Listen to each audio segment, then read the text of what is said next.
Chapter 44-42. Suddenly, a bucket of gasoline was poured over his head. The gasoline drenched his body and instantly corroded his whip wounds. Hua Jin sucked in a breath of cold air and gritted his teeth. He lowered his head, and only then did he clearly see his current situation. He was tied to a cross, and there was a pile of firewood under his feet. On the side, a believer held a torch in his hand. The flame bloomed eerily in the night wind, like a deadly flame flower. Hua Jin suddenly felt his hair stand on end. Were they going to burn him alive as a sacrifice? In the square, hundreds and thousands of believers knelt down devoutly. Holy Sun, please bestow eternal life to our leader, please bestow eternal life to us. Long live His Highness the Holy Sun. A group of people knelt down in front of Hua Jin inexplicably. Hua Jin saw that their faces were either filled with joy or tears. Some women were holding babies and kissing their husbands reluctantly. At this moment, a group of people followed a man in a suit onto the stage. It was Jim. Hua Jin had seen him a few times. It was said that he was the leader of the thousands of believers in the square, the great leader of the Sacred Palace sect. Jim stood on the podium, and for the last time, he faced all the believers and gave a speech. Tonight, here, everyone will die. If you really love me, please be sure to die with me with dignity. In the future, the Lord will bless your souls with eternal life. In the bucket in the middle of the podium, there is strawberry juice with hydrogen chloride. Hydrogen chloride. Hua Jin suddenly felt a chill run down his spine. That was highly toxic. Even a small amount of hydrogen chloride was enough to kill. Moreover, death would be quick. Although it would be less painful, but, were these people crazy? Were they trying to stage a mass suicide? Hua Jin was puzzled. He knew too little about this world. He did not understand why these crazy people would choose to commit mass suicide when they were living well. Great leader. Please allow me to make a request, okay? At this moment, a woman suddenly stood out from the square. She wore a headscarf and walked to Jim with tears streaming down her face. She first knelt down and kowtowed devoutly. Then, she drew a cross on her chest.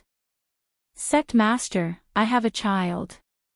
She turned around, and immediately, a man stood up. He looked like her husband, and he was holding a baby in his arms. The baby was no more than 10 months old. The woman's face was full of grief. Great leader Jim, the children are innocent and holy. They don't need to go through this ceremony. Can he not participate in this ceremony? Cut the crap.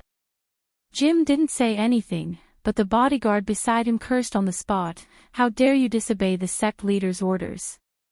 The bodyguard immediately jumped off the stage and reached out to snatch the baby from the man's arms. The woman cried and threw herself at them, begging, please, let this child go. He's innocent, please, please don't be so cruel, okay? You better do it yourself. Otherwise, I'll beat you to death, you bitch. Then, choke him to death along with this filthy child. The other believers began to jeer. Unclean. Dirty. They're insulting the Sacred Palace sect.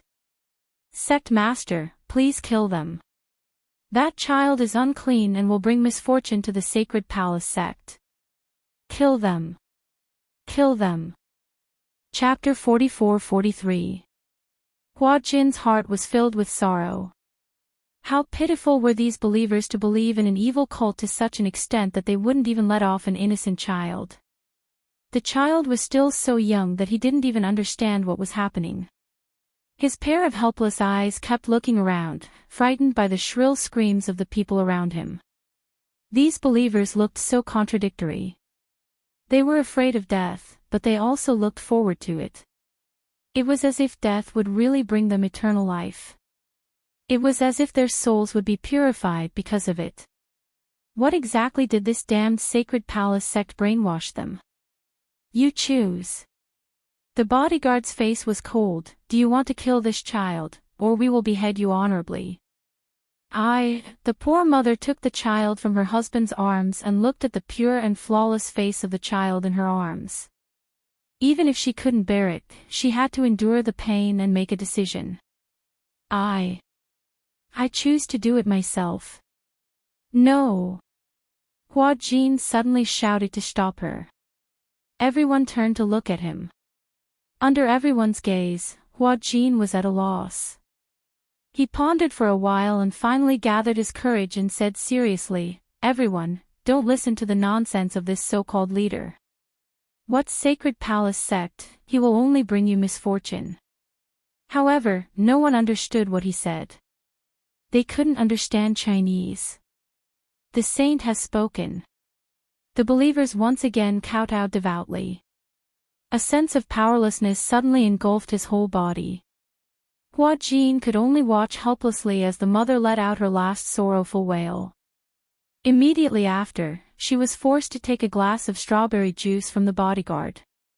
Her heart ached, but she forced the child's mouth open and slowly poured the sweet but poisonous strawberry juice into the child's mouth. The poison took effect very quickly. The child cried a few times, then suddenly straightened his legs and stopped moving. His pair of clear eyes immediately darkened. The mother's tears fell like rain. She poisoned her own child with her own hands. "My child," her husband beside her also cried bitterly. There was nothing more painful than killing your own child with your own hands. However, at this moment, under the baptism of the evil cult's teachings, the believers who had long lost their humanity began to cheer. "Let us welcome this great moment." As soon as he finished speaking, believers continuously walked up to the podium, picked up the strawberry juice, and drank it in one gulp. An old man began to resist. "I don't want it. I want to leave this place. I don't want to die. I don't want to drink that." He finally had a mental breakdown. He struggled continuously, pushing aside the crowd in an attempt to escape. However, a believer pushed him to the ground and a few people stepped on him. Another believer brought strawberry juice and forced it down his throat. How could a powerless old man be a match for these crazy believers? He was forced to drink the strawberry juice. He convulsed and fell to the ground. Then, he stopped moving. One after another, believers drank the strawberry juice, and more people went up to the stage to receive it. In the blink of an eye, many people in the square had fallen. The night breeze blew gently, as if something was wailing mournfully. Hua Jin watched as the believers drank the strawberry juice, but he was powerless to change the situation. Chapter 44-44. Hua Jin did not expect such a thing to happen in this peaceful era. He also did not expect that the world was not as peaceful as he thought it was. He had always lived in a peaceful country. It was hard for him to imagine such cruel things. Now, this tragic scene was playing out in front of him.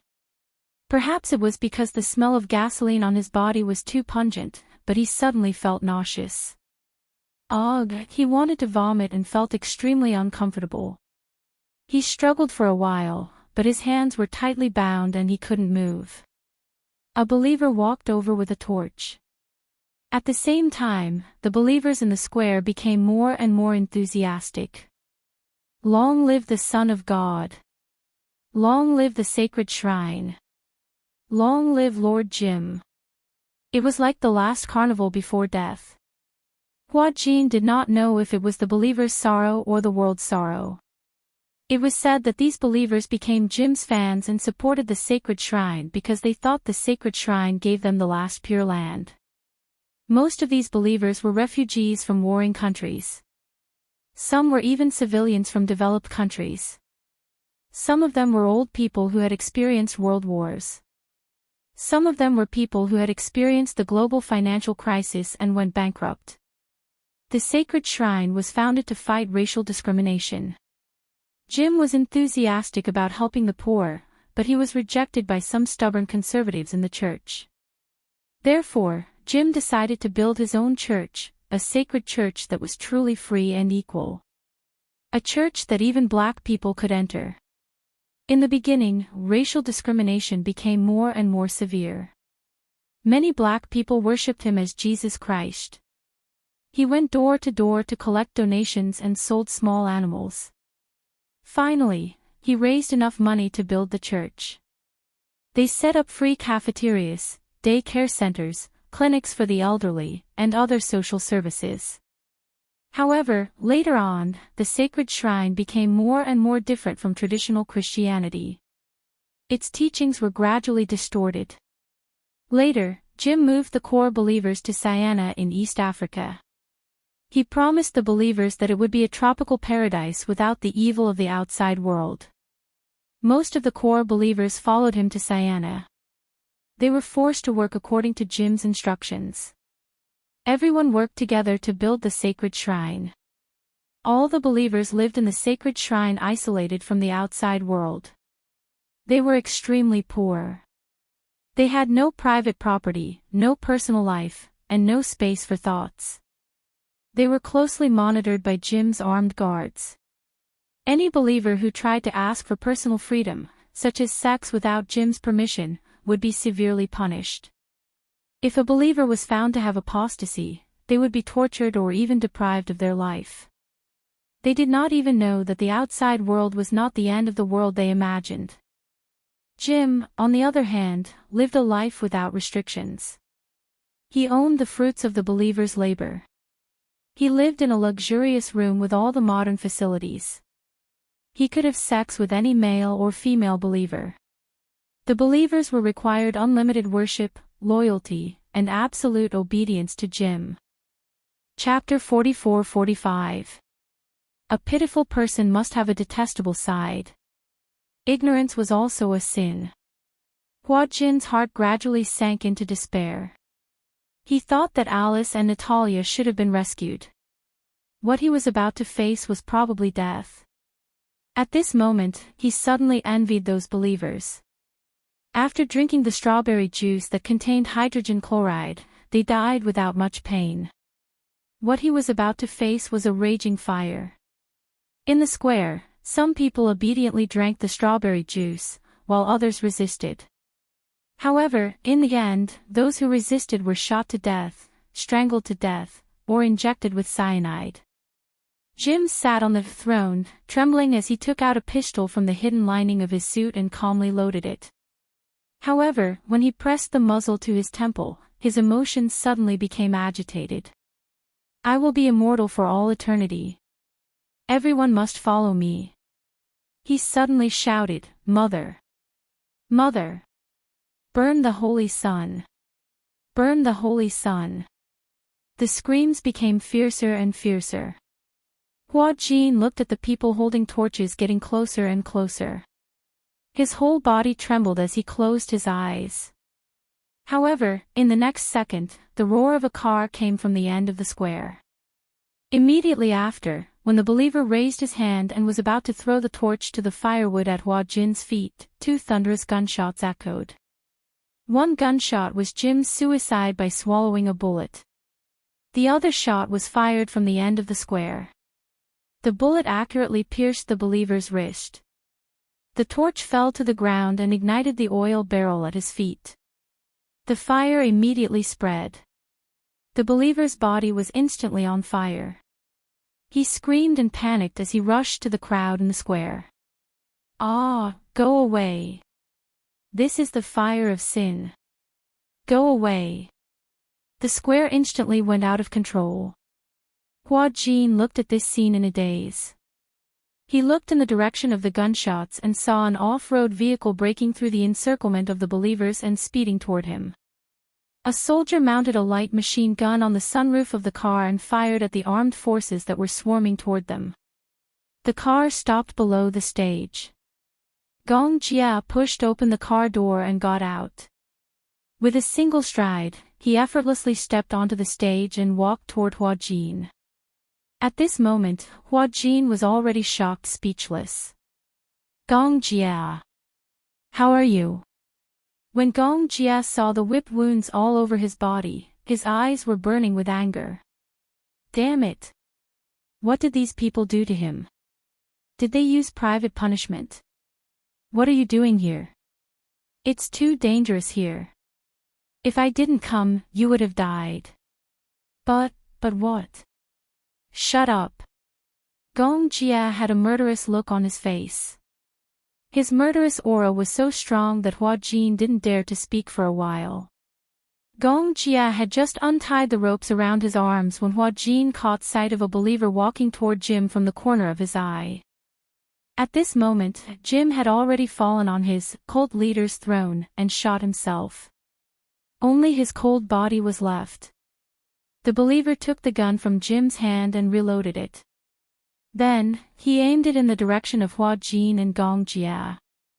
Beneath their feet was firewood soaked in gasoline. Once the bullet hit the firewood, it would explode violently. Danger! The moment the believer opened fire, Hua Jin suddenly pushed Gong Jia to the side. Chapter 44-46. Gong Jia climbed up nimbly, grabbed Hua Jin's collar, and jumped off the stage. Hua Jin's skills were not as good as his. He stumbled all the way until he was thrown into the car. Gong Jia also got into the car. The machine gunner, who was standing at the sunroof, swiftly loaded his gun. Amidst the hail of bullets, he was shot in the shoulder. Young Master Jia, I've been shot. We have to get out of here as soon as possible. Gong Jia stepped on the accelerator, and the car suddenly sped forward. The believers who had surrounded them were scared into retreating. The light machine gun had a total of 100 bullets, and it had been firing all the way. At this time, there was no way to control whether the bullets were aimed at the armed forces or civilians. At this time, anyone who pounced on the car was identified as a militant by the machine gunner and shot dead one by one. It was especially at this time that they could not compromise with so-called kindness. In a moment's time, they could be the ones to die here. Gong Jia drove the car, charging straight ahead. He tried his best to find an empty road with no one around. However, someone shouted from outside the car, and those crazy believers persevered and pounced on the car. It was obvious that they wanted to use their bodies of flesh and blood to block their way. Hua Jin shrank into the corner of the car. There were many militants outside the car, and they were all armed. He could not help Gong Jia much, and he could only try his best to protect himself and avoid unnecessary harm. During this time, Hua Jin vaguely felt that the car had run over something. A corpse. Or a living person who had been rolled under the wheels. He covered his face in shock, not daring to think too much. The machine gunner was still defending his last position. All of a sudden, Hua Jin felt a warm liquid splashing on his face. He looked up and saw that one of the machine gunner's arms had been injured by a bullet. Blood was gushing out endlessly. You're injured. However, the machine gunner could not hear him. He had followed Gong Jia to rescue Hua Jin. He already knew that following Gong Jia this time would not bode well for him. On the way here, one of his brothers had died in the smoke. He had never thought of leaving alive. He only wanted to use his body of flesh and blood and his astonishing willpower to escort Gong Jia and Hua Jin out of this place. This was his mission. The car left the square without a hitch, and soon left the believers far behind. However, Gong Jia still did not dare to let down his guard. Leo, how are you? He looked straight ahead, held the steering wheel, and asked the machine gunner. However, there was no response for a long time. Hua Jin carefully patted the machine gunner's waist, but there was no movement for a long time. An ominous premonition arose in his heart. Is it important? Are you okay? He carefully carried Leo back to his seat. Only then did he realize that Leo's throat had been injured by a bullet and was badly mutilated. Blood gushed out, but he still maintained the posture of hugging the machine gun. His eyes were opened in a daze, and his whole body was trembling. With his throat injured, he could no longer speak. Even if the environment was not so harsh, Hua Jin knew that the machine gunner named Leo was probably dead. What should we do? Gong Jia, he's seriously injured. Gong Jia held the steering wheel tightly. His bloodshot eyes looked at Leo through the rearview mirror. Chapter 44-47. Bang! A loud sound was heard. Gong Jia fired. In an instant, the bullet hit the oil stain on the bottom of the car.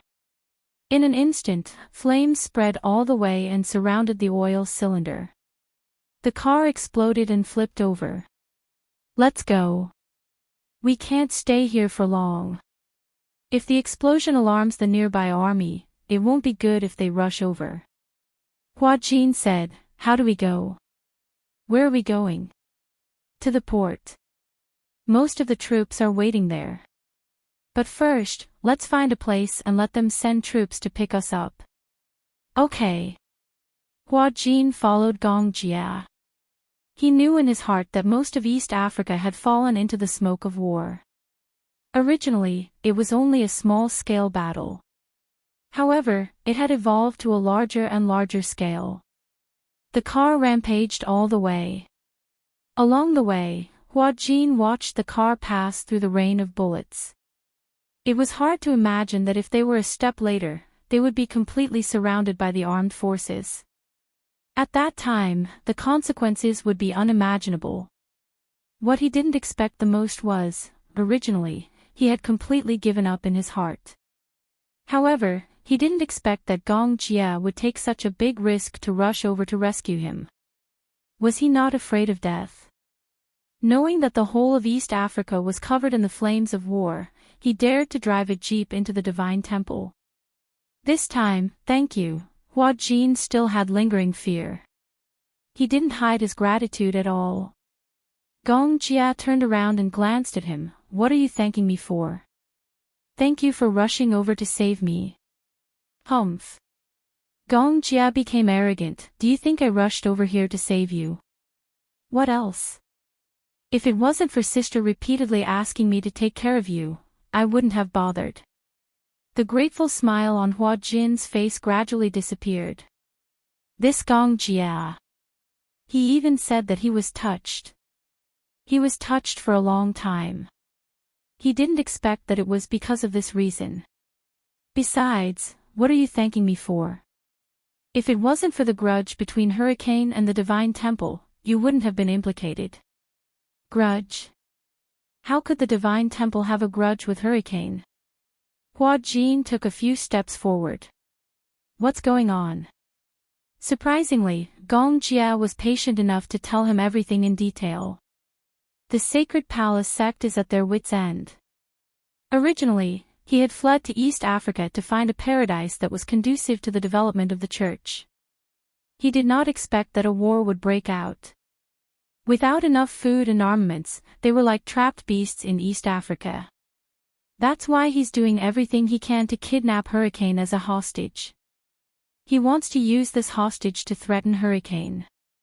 Hua Jin muttered to himself, why does Hurricane make enemies wherever he goes? Gong Jia turned around. What did you say? No, nothing. In that case, he was the one who was implicated? The thought of Professor Romanka's tragic death made him even more fearful. Do people really have a destiny? Among the four of them, only Professor Romanka did not escape the disaster. Romanka is dead. He was beheaded by those disciples. I know. Do you know? Yes, the Divine Temple sect sent a beheading video a few days ago to provoke Hurricane. Hua Jin didn't know that the game between Hurricane and the Divine Temple sect was so dangerous. Chapter 44-48. We are about 40 kilometers away from the port. If we walk, we might not be able to get there in one night. We have to get back to the port before dawn tomorrow. If his men did not come to their rescue in time, then they might be trapped in such a chaotic place. What worried him even more was that there seemed to be no news from Vermilion Bird. In the last call, he seemed to have heard the sound of an explosion. Gong Jia suspected that Jim had replaced Hua Jin with another suicide bomber, pretending to be a hostage. In fact, he had enough explosives tied to his body. He did not know how Vermilion Bird, Natalia, and Alice were doing. He had already dispatched dozens of mercenaries to search for them according to the location of the last call. So far, there was no feedback. However, Gong Jia was not worried about Vermilion Bird and the others. His most important goal now was to get Hua Jin out of here safely. However, these 40 kilometers on foot was nothing for him. Normally, 40 kilometers was just one of his training subjects. But for Hua Jin, although 40 kilometers was really long, under the control of the desire to survive, it could always stimulate his infinite potential. In order to survive, 40 kilometers was nothing at all. The scary thing was that he did not know what he would encounter on this 40 kilometers road. Put this on. Gong Jia handed him a bulletproof vest. Hua Jin took it, but did not expect the bulletproof vest to be far heavier than he imagined. Why is it so heavy? Because it is a bulletproof vest. Is it? Hua Jin said, I have seen bulletproof vests before, but they are not this heavy. Hua Jin put on the bulletproof vest and muttered, this is like making me walk 40 kilometers with this weight. It's killing me. Of course, a normal bulletproof vest is not this heavy. Why? Because, Gong Jia walked in front of him, stretched out his hand, pulled out a straw from the vest, and opened the valve. There is a filtration device in here, and there is some water in it. If they ran out of water, as long as there was a water source, they could replenish themselves. When the water was pumped inside, it would go through a circulation device and be converted into a standard that could be consumed by the human body. In addition, this is a special grade bulletproof vest. Apart from heavy sniper bullets, it can withstand bullets of many types and ranges. As he spoke, he put the bulletproof helmet on the man's head again. Hua Jin felt that this helmet was many times heavier than the heavy headwear on set.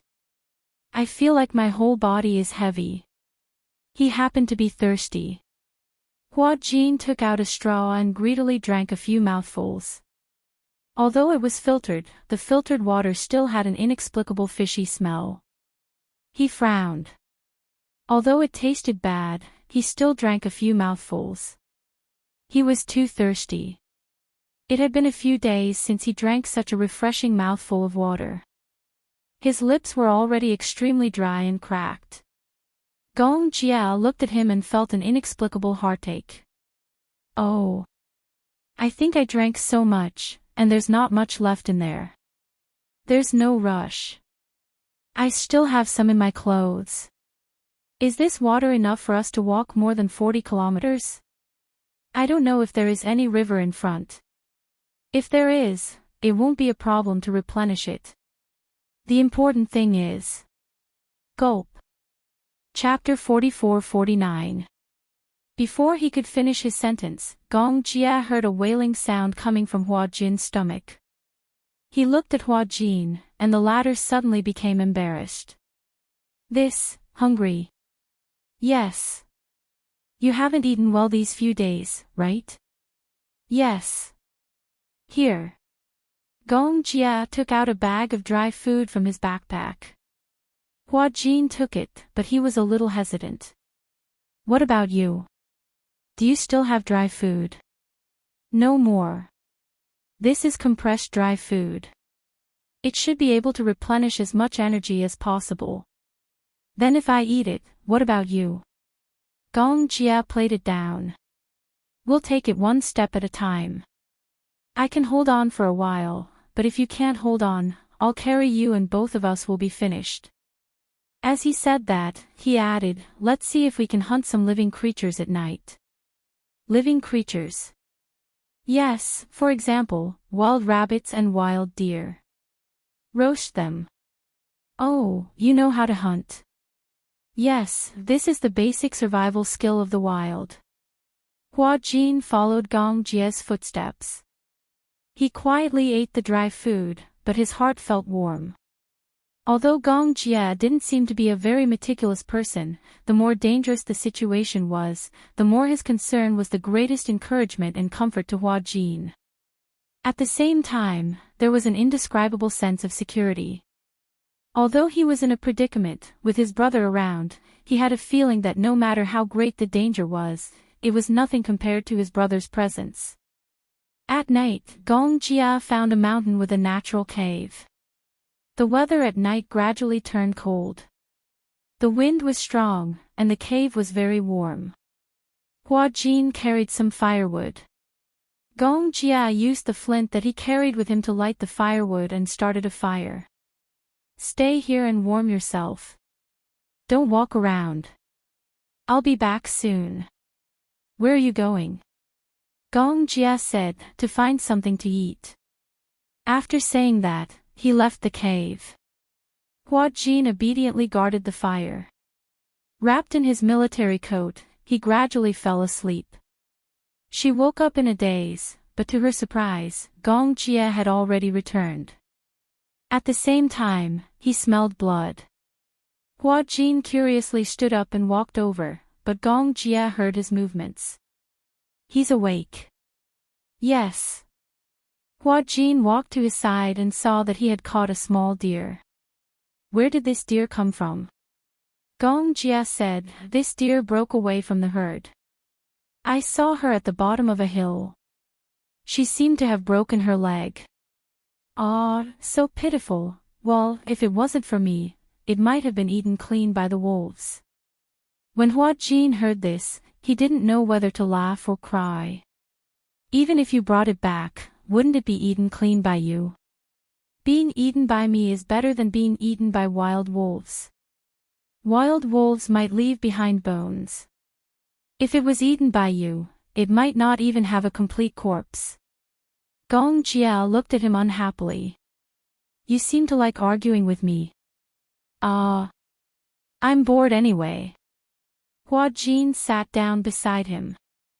Watching him skinning the deer skillfully, he couldn't help but complain, if I didn't know better, I would have thought that you were a butcher. Get lost. Don't be so fierce. Hua Jin felt wronged. It's so boring. How can I relieve my boredom if I don't talk? You have the strength to talk. Gong Jia snorted. I'm exhausted, so don't bother me. Chapter 44:50. Venison was a delicacy in the world. Even without seasoning, the fresh and tender meat made him yearn for it. He gave the only dry food he had on him to Hua Jin. He was so hungry that his stomach was rumbling, and he still had to peel off the deer skin. God knew that he was almost drooling when he looked at the venison. Fortunately, his luck was good. Not long after leaving the cave, he heard a deer crying at the bottom of the hill. It was relatively smooth. 20 minutes later, Gong Jia put the venison on the fire and handcuffed it happily. Zili, the meat was on fire and made a beautiful sound. Gulp! Gong Jia licked his lips and his eyes widened. Hua Jin looked at the venison skewers on the rack, constantly rotating and handcuffing them evenly. He actually started to crave for it. However, I heard that eating barbecue can easily cause cancer. Hua Jin suddenly came up with a philosophy of health. Gong Jia glanced at him meaningfully. You don't have to eat it. No, I want to eat it. Didn't you say that barbecue can cause cancer? It will be fatal if you don't eat it. Hua Jin spat out another golden sentence. Gong Jia couldn't help but be amused by him. At such a critical moment, this clown could actually make him laugh. However, this venison looks very small. Even if 2 people eat it, they shouldn't be able to finish it. Don't worry, I'm so hungry now that I can swallow a cow. Hua Jin said silently, usually, people who say that seem to be too hungry, but if they really eat it, their combat strength is not good. Gong Jia glanced at him coldly. Was this guy a bar spirit? Why was he always arguing with him? Don't worry, my combat strength is stronger than yours. In short, when the time comes, the meat will be evenly divided into 2 portions. You eat 1 portion, and I'll eat the other. Okay, I want the leg and breast of the deer. What about me? The butt of the deer. Hua Jin, on purpose, he must be doing it on purpose. Gong Jia gestured with his eyes. Look at the butt of this deer. It looks very fat and tender. I don't want to eat the butt of the deer. If you don't want to eat it, then don't eat it.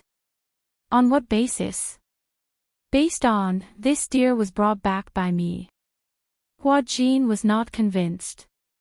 You obviously stole it. What do you mean by steal? Isn't it considered stealing? You weren't the one who caught him. If you spout any more nonsense, I'll skin you and roast you. TSK, how could Hua Jin be threatened by him? He rolled his eyes. Perhaps, even he did not realize that he dared to roll his eyes at Gong Jia. Gong Jia pursed his lips and smiled, but he did not say anything. Instead, he continued to handcuff the venison leisurely. His technique was extremely skillful, and the handcuffs were very even. Hua Jin yawned. Half an hour later, the venison was finally cooked. Gong Jia took the venison and cut it into pieces with a dagger. Hua Jin picked up a piece and put it in his mouth. He tasted it. Oh, it's so light, but so tender. There's no seasoning, so of course it's light. Sigh, what a pity. If I sprinkled some cumin, it would be a delicacy in the world. At this juncture, he could not care so much. As long as he could fill his stomach, it was fine. Hua Jin ate with relish. Gong Jia did not really give him the butt of the deer. Instead, he shared the meat of the deer's leg and chest with him. Gong Jia was really hungry. When he ate, he was not as elegant as Hua Jin. He directly hugged a deer leg and gnawed on it. Hua Jin was really shocked by his table manners. He silently complained, the way you eat really looks like the reincarnation of a hungry ghost. Chapter 44-51. After finishing off the remaining meat, Gong Jia and Hua Jin were both full. There were still some leftover meat dregs left. Gong Jia threw these into the fire. They had already eaten as much as possible. They couldn't finish the meat. After a night, the meat would also rot. If they continued to leave it, the fragrance would attract some stragglers or other wild beasts. To be safe. When Hua Jin was about to fall asleep, he vaguely felt someone put a jacket on him. He opened his eyes in a daze and saw Gong Jia walking out. Where are you going? Hua Jin asked in a daze. I'm going to get some firewood. You sleep first. Gong Jia's calm tone made him feel inexplicably at ease. Hua Jin couldn't care less about sleepiness. He hadn't slept well for several days. Therefore, as soon as he closed his eyes, he fell asleep as if he had fainted. When Gong Jia came back with the firewood, Hua Jin was already sleeping soundly. He walked over and surrounded the fire with firewood. Then, he lay down beside Hua Jin. With a thud, Hua Jin's body tilted and his head rested on Gong Jia's shoulder. Gong Jia turned to look at him. His face was right in front of her. Even when he was asleep, he was very quiet and could even be said to be well behaved. A peaceful sleeping face, just like a little puppy. He actually described him as a little puppy. If Hua Jin was awake and could hear his inner thoughts, he would be so angry that he would bare his fangs and brandish his claws at him. It was unbelievable. Gong Jia breathed a sigh of relief. He never thought that he would risk his life for someone other than Yun Shishir. When he found out that Hua Jin had been kidnapped, he was almost instinctively anxious. Even before this incident, Gong Jia didn't know that this guy had already occupied such a deep-rooted position in his heart. This was probably the most impulsive thing he had ever done in his entire life. He had staked everything on a single throw, putting himself in such a dangerous situation without considering the consequences. However, the moment he saw Hua Jin, all the anxious voices in his heart and mind calmed down. Gong Jia exhaled deeply and closed his eyes. The two of them snuggled up to each other and fell asleep. Outside the cave, the wind was biting cold. From time to time, wild wolves smelled the fragrance of the venison and came over. However, it was fearful of the blazing flames. It shrank back and let out an unwilling howl. Unknowingly, it was already dawn. In a daze, Hua Jin was awakened once by the wolf's howl at dawn. When he opened his eyes, he felt something heavy on his thigh. He lowered his head and saw that Gong Jia had fallen asleep on top of him. No wonder. In his dream, he dreamt that he was lifting weights and his thighs were extremely heavy. It turned out that this fellow was sleeping on his lap. It could be seen that he was really tired. Before seeing him, on the ship, Gong Jia didn't really have a good rest. It was even difficult for him to close his eyes. He slept briefly once, but was woken up by a nightmare. He dreamed that Hua Jin and Alice were also beheaded, and only Natalia was saved. After waking up from the dream, he felt uneasy and didn't dare to sleep anymore. He was afraid that if he slept, the nightmare would come true. At dawn, the wolves were howling, but he didn't wake up. Chapter 44-52. He lowered his head to look at the man. Even though he was in such a sorry state, it couldn't hide his high spirits. He was a clean freak. Not showering for 2 days was probably his limit. What made it hard for him to calm down was, it seemed that no one had ever fought so hard for him before. He had thought that Gong Jia would definitely give up on him. After all, the fighting around them was escalating. East Africa was completely engulfed in the whirlpool of war. If Gong Jia had come alone to save him, he might have been buried with him. But he still came. It wasn't that she wasn't touched.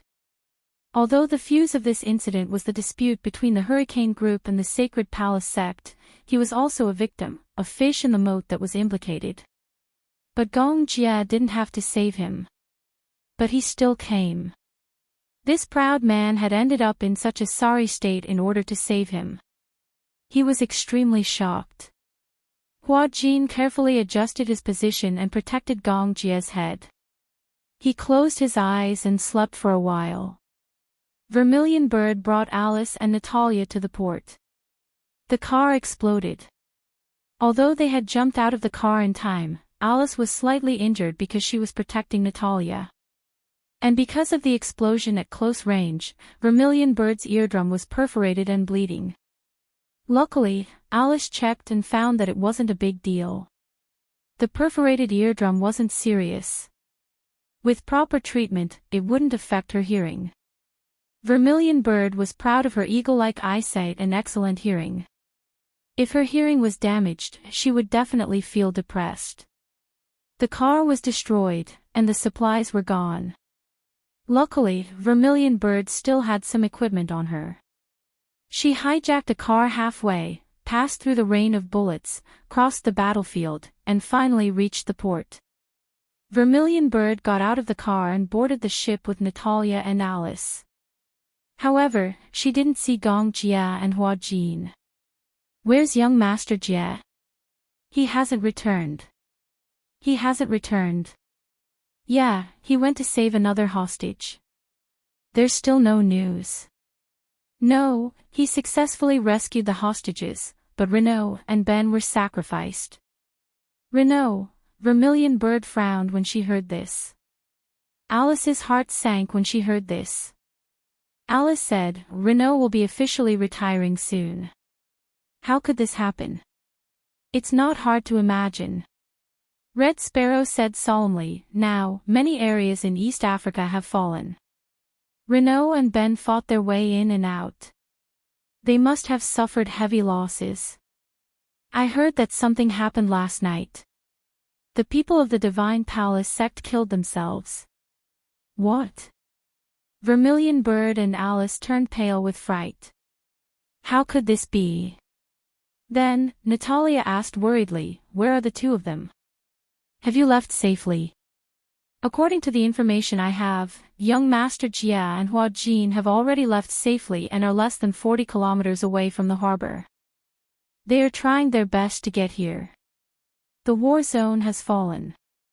Those martial artists threaten to blow up the port. If we don't leave now, we'll be in grave danger. We can't leave, Alice said firmly. Gong Jia and Hua Jin aren't here yet. We can't leave. Of course we can't leave. Chapter 44-53. Vermilion Bird added, even if the port is bombed, we can't leave. If there's no other way, make an exception and let the headquarters send reinforcements. Under normal circumstances, hurricane would never interfere with the internal affairs of other countries. Especially under such circumstances. Vermilion Bird said, send me a few men. I'll bring them to find Gong Jia and the others. No. Alice was the first to object. You're seriously injured and your hearing is damaged. You won't be able to recover in a short period of time. If you bring people over now, you'll be courting death. Then what should we do? Vermilion Bird spread her arms, her face red with anxiety. Do you want us to wait here and do nothing? So what if I'm injured? I can even give up my life to protect young Master Jia. Don't add to the unnecessary losses, Alice said firmly. Didn't they say that they have sent people to rescue them? If we're lucky, young Master Jia might be back soon. 40 kilometers isn't far. It's not far. Vermilion Bird suddenly became agitated. But do you know that all the main roads and transportation fortresses in East Africa have been bombed? The only places we can pass through are the forests and deserts. What does this mean? We'll have to search the mountains and the plains to find two people. It's like looking for a needle in a haystack. Since you know it's like looking for a needle in a haystack, Alice took a deep breath. Then don't be impatient. Don't act rashly. Act rashly. Vermilion Bird was agitated. Aren't you worried about young Master Jie? Alice's eyes flickered slightly. Vermilion Bird said, now that young Master Jie is in deep danger, you can still speak so casually about not acting rashly. Will it work if you go? Alice exhaled. On the contrary, I'm more worried about Gong Jia than you are. But, if you go there like this, will it definitely work? Why don't you wait a little longer? It won't be too late for you to go if there's really no news. Vermilion Bird bit her lip, her gaze cold. Officer Vermilion Bird, listen to Alice. Don't be so agitated. Young Master Jia also has the ability to protect himself. He also has outstanding experience. In a place like this, he definitely knows how to protect himself. Vermilion Bird was extremely angry. She walked to the railing and ruthlessly punched the railing. The sound of flesh hitting flesh was so clear. Vermilion Bird, I understand your feelings. Alice walked to her side with a complicated expression and gently patted her shoulder. I'm worried about Gong Jia, just like you.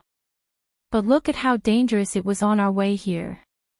You've lost so much of your stamina, and you're injured. If you go over, it'll be a meaningless sacrifice. Why don't you let someone else go? Besides, I've already said that I've already sent people to look for Gong Jia and Hua Jin. Don't worry. The Vermilion Bird lowered its head and closed its eyes, but did not speak. The bloodstains on her golden hair had already dried up. Together with her sweat, they stuck to her cheeks, making her look incomparably miserable. After a long while, she said gloomily, got it, so thirsty. Hua Jin followed behind Gong Jia without stopping for a moment. Besides the heat, there was also the physical exhaustion from the long journey. The water in his body was evaporating at an accelerated rate, and he wanted to drink water. However, the water stored in his bulletproof vest had already been emptied. Chapter 44-54. Come here. Ha! Hua Jin walked over in a daze. What are you doing? Gong Jia opened his bulletproof vest. Drink. That was because the bulletproof vest was worn on his body, and it was usually worn on his chest. If he was wearing the vest, he would be able to drink the water with a straw. The point was, this man was really F***ing tall. There was a difference of 10 centimeters, and he was right at his chest. Drinking water and lying on his chest, it looked like he was drinking milk. However, he was really thirsty. Hua Jin asked politely, "Aren't you thirsty?" "Yes." "Then, why don't you drink some first?" Gong Jia raised an eyebrow but did not refuse. He took the straw and took a big gulp. Hua Jin looked at him anxiously. He felt that he was going to drain all the water in the bulletproof vest. "Leave some for me." Hua Jin was anxious. "I feel like I'm dying of thirst." Gong Jia passed the straw to him. Hua Jin walked over and tiptoed slightly. Just as he was about to suck on the straw, he suddenly remembered that Gong Jia had just drunk some water. The straw was stained with his. Was this considered kissing in disguise? Bah! Why did he think so much? Hua Jin closed his eyes and drank contentedly. After a few sips, the straw could not draw any more water. This guy, he wanted to drain all the water in one gulp. However, this gulp had somewhat alleviated the crisis. Hua Jin finally regained some energy. He looked around at the dense forest and felt a little hopeless. Is there a water source nearby? I'm looking for it. How? Hua Jin muttered, I don't have a map. I'm like a headless fly. Gong Jia suddenly stepped on the soil on the ground. Do you see the soil? Moist soil, ants, and earthworms. This means that there's a water source not far from here. Oh, that's amazing. Gong Jia continued, however, in some areas with high mineral content, perhaps the heavy metal content is too high. Drinking it directly is definitely not good for the body.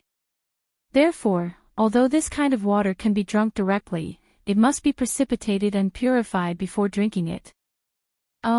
So, when you see a water source, draw the water into your bulletproof vest to purify it first. Don't drink it in a hurry, or you'll die.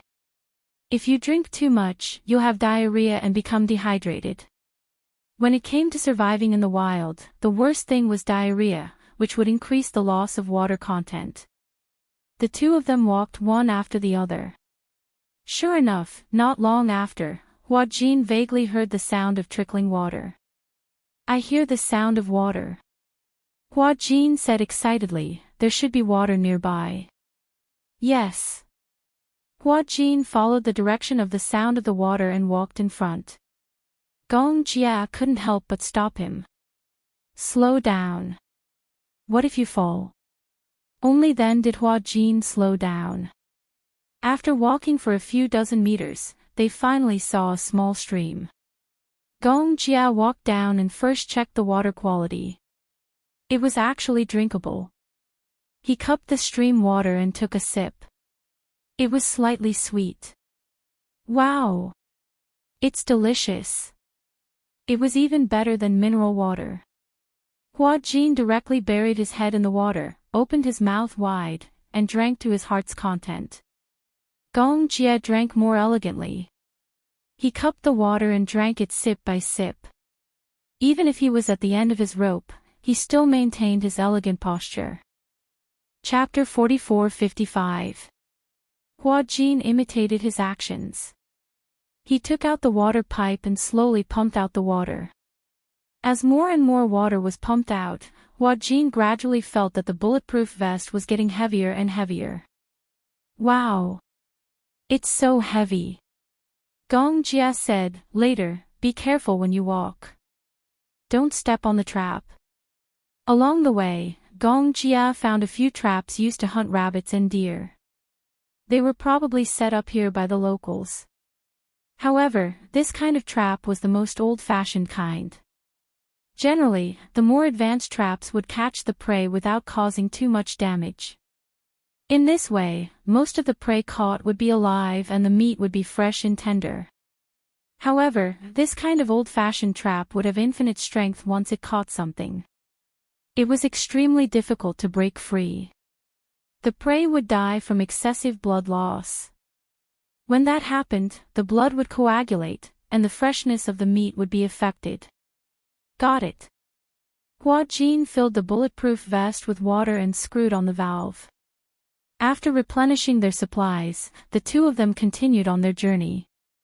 They carefully passed through the forest. There was a boundless plain without any shelter. Gong Jia became more and more nervous and cautious. According to experience, such a plain was a shortcut to the war zone. The combatants would use transport vehicles to continuously transport soldiers to the war zone. Therefore, someone would fill this place with landmines. Once the vehicle crossed the line and detonated the landmines, it would immediately flip the vehicle upside down. The landmines were not powerful, but it was enough to blow people up. Gong Jia said, "When you walk, look under your feet. If the soil under your feet is sparse, it means that there may be landmines buried. Try to stay as far away as possible." When Hua Jin heard this, he suddenly became nervous. There's such a thing. Yes. Gong Jia pointed at a layer of overturned soil not far away and walked over. Do you see this pit? Hua Jin walked over and saw Gong Jia pulling out a fuse from the pit. This is a landmine that has been detonated. There are some bloodstains on the side. It seems that it has been stepped on. It's too scary. Hua Jin was still scared. I don't dare to walk. Gong Jia said, "Follow behind me." All right, Hua Jin stuck closely behind Gong Jia. Gong Jia said, "Do you have to stick so close? Didn't you tell me to stay close? But you don't have to stick to me, do you?" Hua Jin took half a step back. Anyway, be careful. Gong Jia held the Fama's rifle and looked through the 4x scope, but he didn't see anyone crouching. They weren't wearing government or anti-government uniforms. No matter which side they encountered, it was extremely dangerous.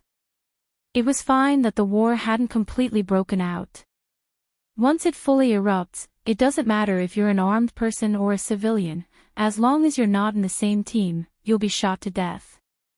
Give me a weapon too. Gong Jia turned around and was a little surprised. You know how to shoot. I've acted in war dramas before, so the crew organized systematic drills. Gong Jia casually handed over a Desert Eagle to him. Hua Jin fumbled around, loaded it, and then pulled the trigger. But he didn't expect the trigger to be lighter than he imagined. Gong Jia immediately turned around and aimed his gun at the empty space beside him. Chapter 44-56. The dirt and dust that was stirred up made the two of them covered in dust. Gong Jia's eyes were about to spit fire. If he had been a little slower, the bullet would have pierced his abdomen. Are you crazy? Why are you shooting at me? Hua Jin's face was red with embarrassment. I didn't expect the trigger to be so light. I almost died in your hands. Gong Jia was still in shock and stared at him. Put the safety on. Oh. Angrily, Hua Jin put the safety on the gun and carefully guarded it. Gong Jia frowned. Don't touch it unless it's a critical moment. I know. I'm sorry. Hua Jin muttered with a distressed expression. He was scared to death just now and felt that he was holding him back. He thought that if he was not a burden, Gong Jia would not have such a hard time leaving. His stamina was really lagging behind. Even so, Hua Jin gritted his teeth and followed Gong Jia closely. After walking for some time, Gong Jia raised his hand and looked at his watch. The watch was equipped with a smart GPS system. They were about 30 kilometers away from the port. Bad luck. There were no cars on the road. If there was one with wheels, it would reduce the burden of the journey. So tired, the two of them had already traveled 10 kilometers. Along the way, Huajin could not bear to drink water. The skin on his lips had peeled off a few layers. Gong Jia sat down and touched his stomach. He was hungry after such a long time of physical exhaustion. However, he did not have any dry food with him. He could only take out a straw and drink some water. After resting for a while, they continued their journey. Huajin walked unsteadily. The scorching sun was on top of his head. His face was red from the heat. If it was in the past, he would have screamed and yelled. His skin was famous for being allergic. He would get sunburned easily after being exposed to the sun for a long time. But now, even dry food was a problem, let alone protection from the sun. He really wished that he was a solar engine that could convert the sun into his body's power. Huajin stumbled and suddenly stepped on a piece of soft soil. Beep! Gong Jia, who was walking in front, suddenly turned his head. Before his brain could issue an order, his body had already reacted under the condition of reflex and rushed towards Huajin. In an instant, the landmine buried under the soil exploded. Bong! The power of the landmine sent the two of them flying a few meters away. Gong Jia hugged Huajin tightly, and the two of them rolled far away. Until the two of them stopped. Gong Jia sat up and shook his head violently. He looked at Huajin, who was frowning in his arms, and gently patted his face, only to see that his ears were bleeding. His eardrums were slightly damaged because of the explosion. Gong Jia's ears were also slightly blind. However, he sat on the ground and felt a slight tremor. His many years of combat experience told him that a car was coming. He immediately put Huajin down, picked up his rifle, and looked in the direction of the sound, eyeing it covetously. Through his scope, he saw an off-road vehicle driving over shakily. Gong Jia narrowed his eyes, aimed at the windshield, and fired 2 shots. The accurate bullets instantly pierced through the glass. The shattered glass caught the 2 people in the car off guard. Chapter 44:57. Just as he touched the landmine on his waist, he hesitated and retracted his hand. No, I can't blow up the car. Gong Jia stood up and dragged Huajin to a tree. Using the tree as cover, he aimed at the car. Da-da-da, Huajin vaguely heard the sound of gunshots. He struggled to get up, but before he could see what was going on, Gong Jia shielded him with one hand. Don't move. He turned to look at Gong Jia, only to see the latter skillfully reloading his gun with one hand and shooting in a certain direction. Huajin took out the binoculars on his bulletproof vest and saw a car parked not far away. 2 men in plain clothes with guns were shooting in Gong Jia's direction. They had obviously discovered Gong Jia and Huajin's hiding place. Bullets kept hitting the tree trunk. Huajin could not help but tremble with fear. He carefully hid himself behind the tree. He only had a pistol on him, so he could not help Gong Jia. The only thing he could do was to protect himself. The other party was especially cunning and knew how to use the car as a cover. Gong Jia was reluctant to hit the car. His original intention was to kill the 2 men and then take their car. After reloading 3 magazines, the gunshots finally stopped. Gong Jia shot the 2 men and stood up. First, he scanned the surroundings with the scope. When he confirmed that there was no one else, he said to Huajin, I'll go over and take a look. You stay here and watch for me. No, I'll go with you. Huajin stood up. He thought that although he could not help much, he might be able to take a bullet for Gong Jia when necessary. Gong Jia hesitated for a moment and finally nodded. Stay close. Okay. Gong Jia and Huajin walked to the side of the car.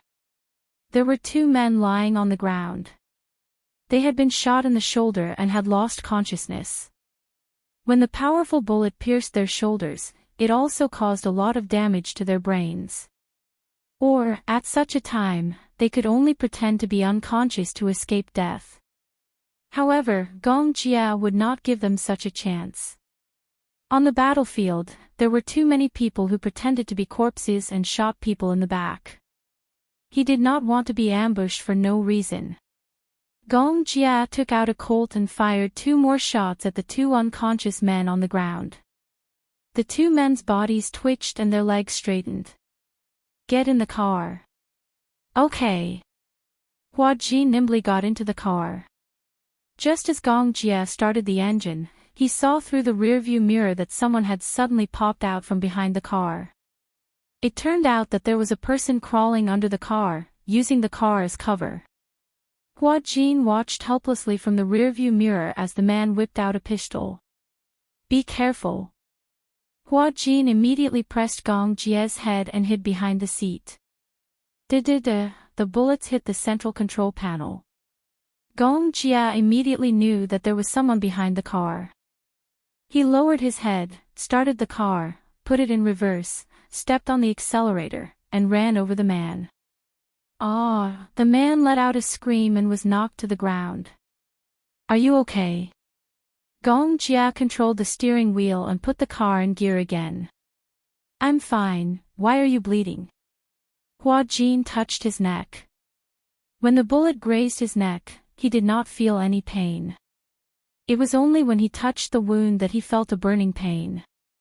When the bullet passed by, there was a burning pain. Chapter 44:58. At this time, you still care about whether it leaves a scar or not. Gong Jia's face was full of disappointment. He put the car in gear, stepped on the accelerator, and knocked the man who was struggling to get up to the ground again. The car sped away. Hua Jin looked at the 3 corpses behind him with lingering fear. He was still in shock. Is there enough gas in the car? Not much, but it should be enough to drive for 20 kilometers. Well, that's good. Hua Jin's heart finally calmed down a little. You said you can shoot, right? Gong Jia said and threw the rifle to him. When I ask you to shoot, aim at the ground and shoot a few bullets. If there were landmines, detonate them in advance. This was the most helpless way to eliminate explosives in an emergency situation. Hua Jin held the gun and was a little hesitant. Do you have enough bullets? Only 100 or 200 bullets. Then, do you want to save some? I don't know if we will encounter enemies in the future, but if we save these bullets, the car will be blown up by the landmines. That's not worth it. Oh. I understand. Hua Jin followed Gong Jia's instructions and used bullets to eliminate the explosives. As Gong Jia expected, along the way, Gong Jia could see if the soil was turned over. At his order, Hua Jin fired a few bullets at the area.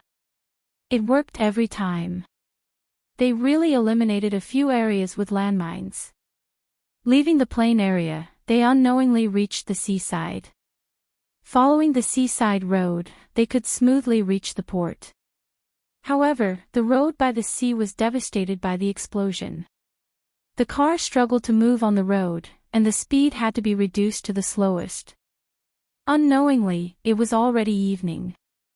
At dusk, the seaside and the horizon became a line. But at this moment, Hua Jin did not dare to let down his guard and enjoy such a beautiful scenery. He was getting closer and closer to the target, but it made him more and more nervous. The wound on his neck was not treated in time. Blood spread to half of his body and dyed his clothes red. Gong Jia looked at it earlier and did not hurt his aorta. This was a blessing in disguise. However, Hua Jin was already riddled with injuries. Previously, he had been whipped and tied up, and there were deep marks on his wrists. In addition to the lack of sufficient supplies along the way, he was already on the verge of collapse and was only supported by his will to survive. Hua Jin hugged his gun, his face pale. Gong Jia said, soon. If there are no accidents, we'll be there soon. Hang in there, Hua Jin nodded his head, feeling a little dizzy.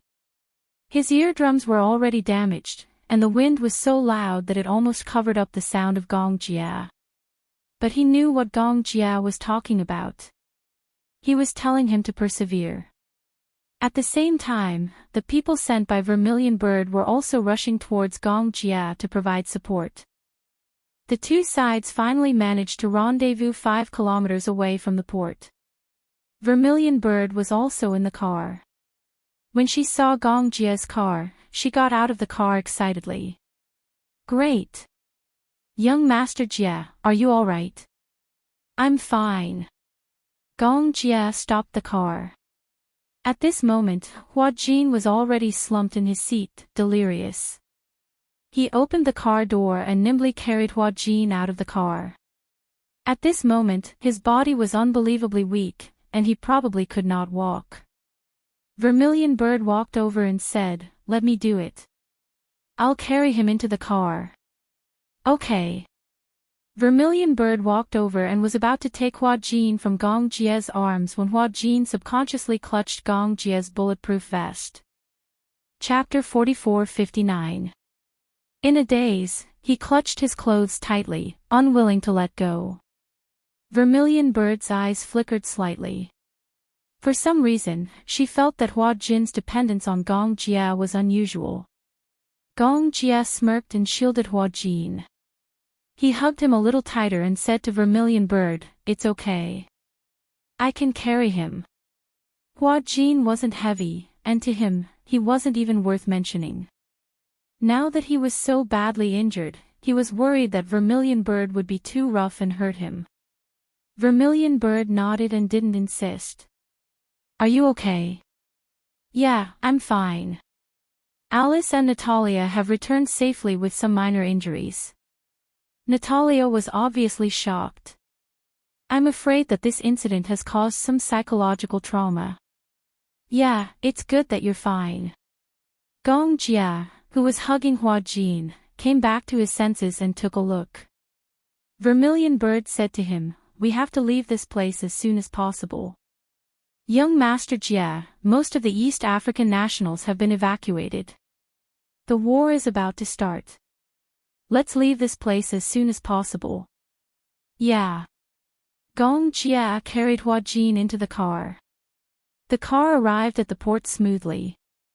After boarding the cargo ship, the medical staff swarmed over. On the ship, the medical staff couldn't perform any major surgery. However, after an examination, Hua Jin didn't suffer any serious injuries.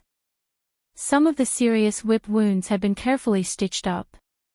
As for the rest, other than the damage to his eardrums and temporary hearing loss, there weren't any major problems. It was just that he was too weak. He hadn't eaten clean food or water for several days and nights. There was a certain degree of bacterial infection in his body. Hua Jin had fainted because of exhaustion. Initially, when they were rushing back, Hua Jin had relied on his astonishing willpower to hold on, so he was fine. However, when they arrived at their destination, he was relieved and immediately fainted.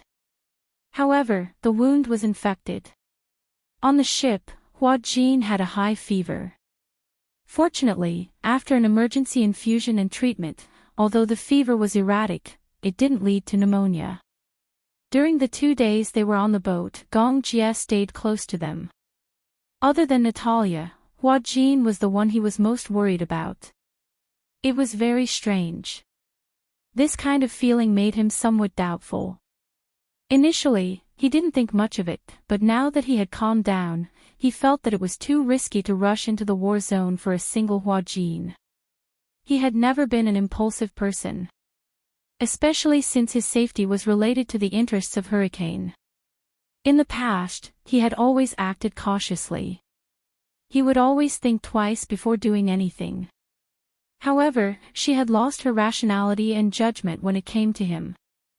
Thinking about it carefully, if he hadn't been lucky enough, it would have been as difficult as ascending to the heavens to escape from that predicament. In fact, he was also exhausted. Originally, he should have had a good rest, but Alice said that Hua Jin's situation was not very optimistic. Although his life was not in danger, he had a high fever and they did not know how he was doing. On the ship, the medical facilities were limited, and there was no way to make a further diagnosis. Gong Jia was worried, so he kept watch. When he was tired, he would lie beside him or at the end of the bed to rest for a while. In addition to resting, he was also studying. Studying the heart that even he himself could not understand. At first, he had an inexplicable hostility towards Hua Jin. Chapter 44-60. He thought that this was an invasion of territory. Growing up in Hurricane, his sense of territory was especially strong. Now that his territory had been invaded, he was filled with animosity toward Hua Jin. And Hua Jin seemed to be very afraid of him. It wasn't reverence, but pure fear.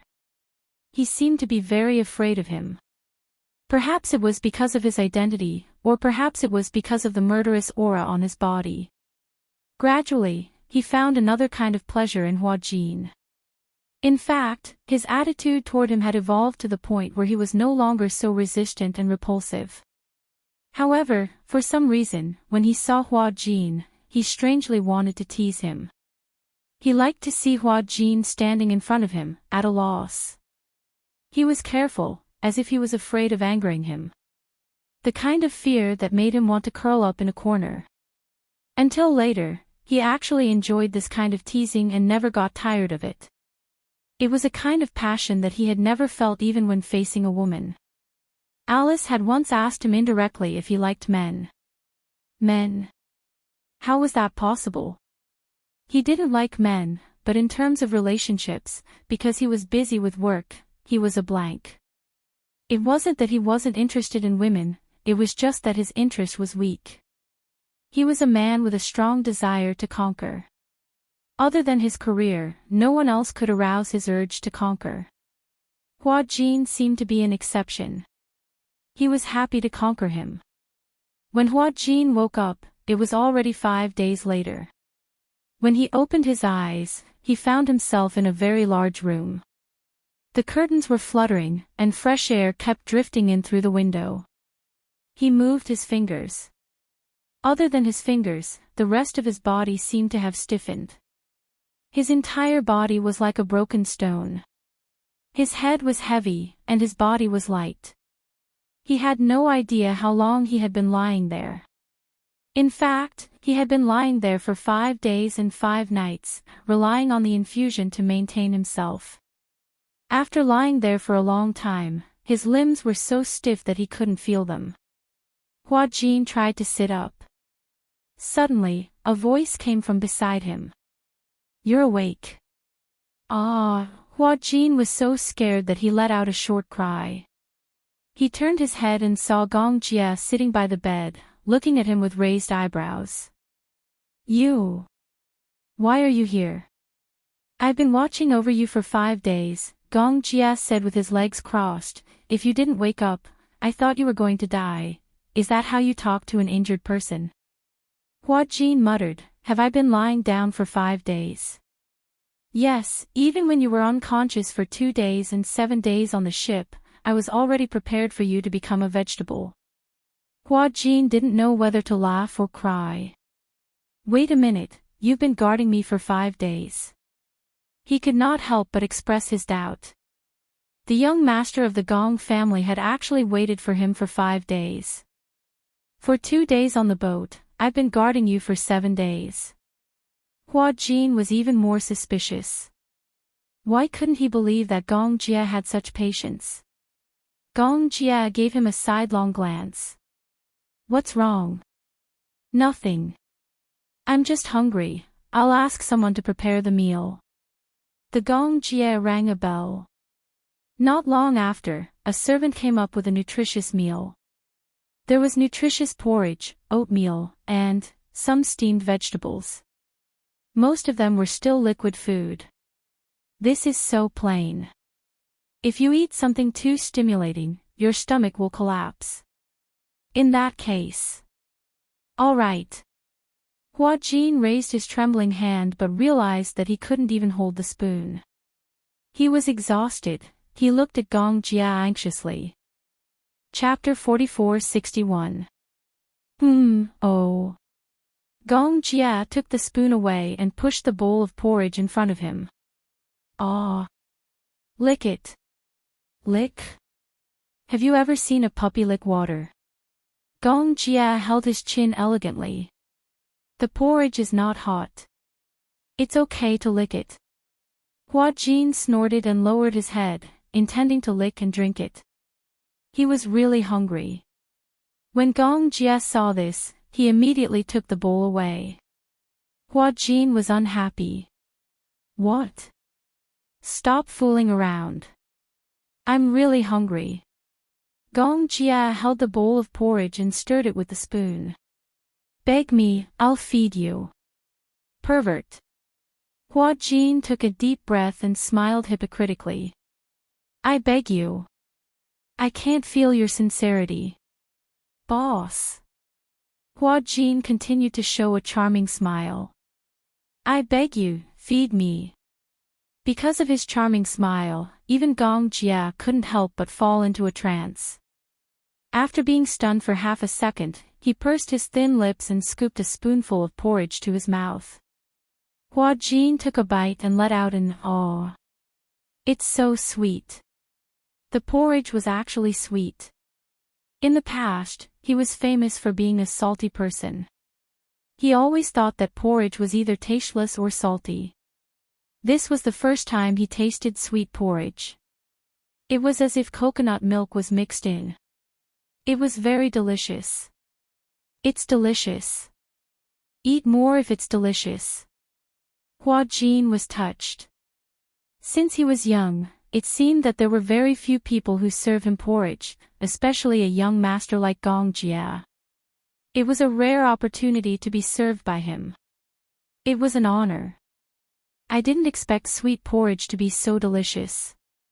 Do you want to try it too? Under his encouragement, Gong Jia also took a sip. He raised his eyebrows but didn't say anything. However, it was delicious. Isn't it sweet? After drinking a few mouthfuls of porridge, his empty stomach finally eased a little. Gong Jia fed him very slowly. After all, for someone like him who had not eaten for a long time, his stomach was already very sensitive and weak, so he had to drink more slowly. Hua Jin looked at the way Gong Jia fed him seriously, and his heart was indescribably moved. Hua Jin lowered his head. Thank you. Thank you. Gong Jia looked at him. What are you thanking me for? Thank you for taking care of me these past few days, and you risked your life to save me. If not for him, he would have been burned alive by those bastards. Thank you. Gong Jia's lips curled into a smile with a hint of displeasure. How are you going to thank me? He had intended to thank him, but he did not expect Gong Jia to ask such a question. How should I thank him? Just these two words. Gong Jia was obviously skeptical about his so-called gratitude. Hua Jin also felt that he approved of it. Gong Jia seemed to be unable to express his sincerity with just the two words, thank you, for taking care of him. However, how should he thank him? Gong Jia came from a privileged background. As the chief commander of the Hurricane Group, he seemed to have nothing to worry about. Perhaps in his eyes, the gratitude that he could give him was not even worth mentioning. How do you want me to thank you? He might as well let him make a request. Gong Jia dismissed it with a smile. That depends on how sincere you are. Otherwise, Hua Jin made a decision that he regretted very much. How about I give myself to you? After he said that, he was amused by his own joke. Gong Jia did not laugh, but his gaze deepened. The porridge bowl was suddenly put down. Chapter 44:62. Hua Jin was shocked by his serious expression. He retreated and retreated until his back touched the bed. There was nowhere to hide. He swallowed nervously.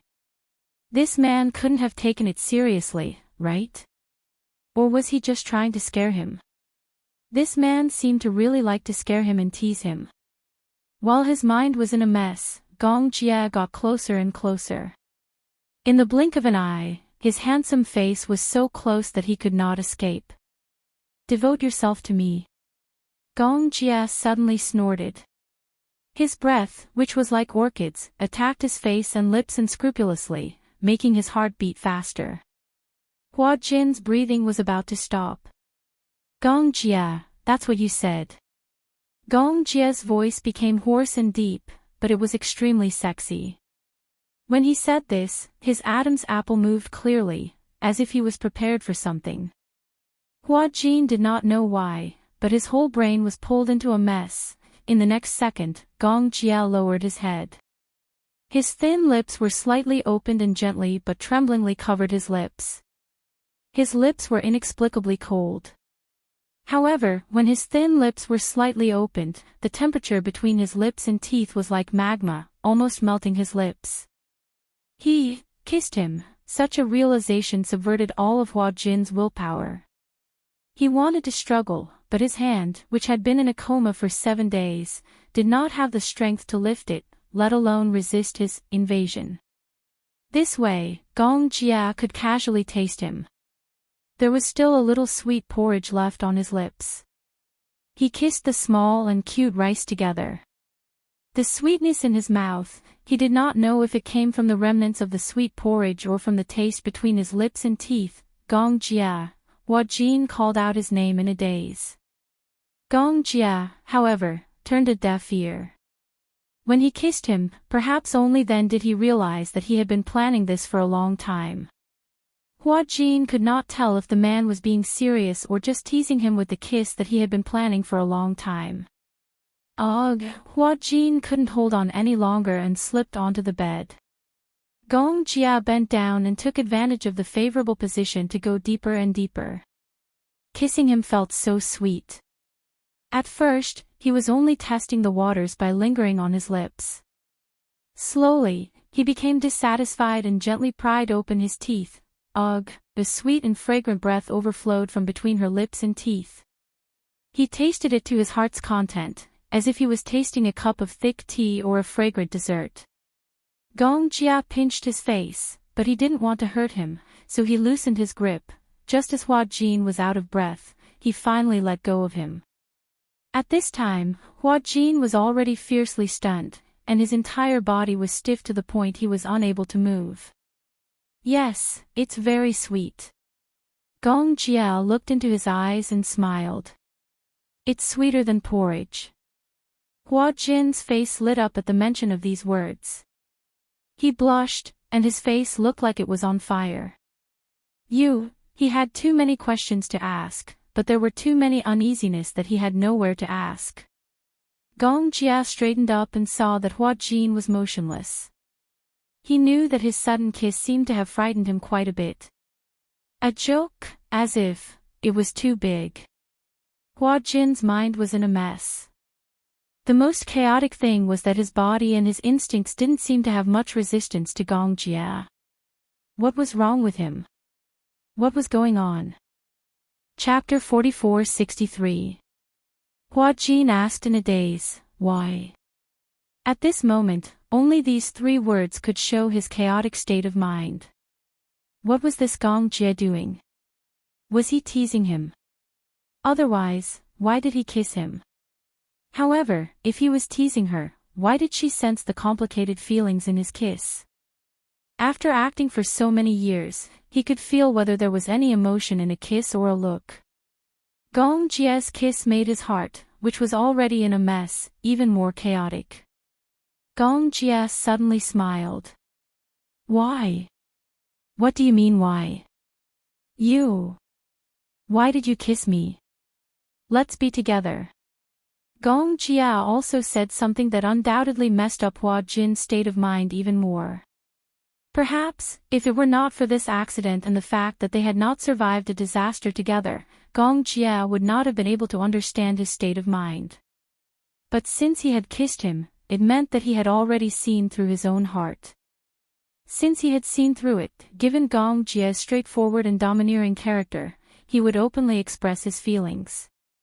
He hated it the most when he obviously liked someone and had feelings for him, but was still hesitant. This wasn't his style of doing things. Hua Jin choked. He didn't expect Gong Jia to make such a request. Be together. Hua Jin deliberately changed the topic. Aren't we together now? Gong Jia said, don't play dumb. Hua Jin was speechless. Hua Jin's skills were nothing in Gong Jia's eyes. Changing the topic. Gong Jia naturally wouldn't give him such a chance. I'll give you time to think about it. Gong Jia sat on the side of the bed with his arms crossed. Rather than saying that he was giving him time to think about it, it was better to say that he was forcing him to give in. It was domineering and domineering. This was Gong Jia. Hua Jin lowered his head. His thoughts were still in a mess. In less than 5 seconds, Gong Jia turned his head and asked, have you made up your mind?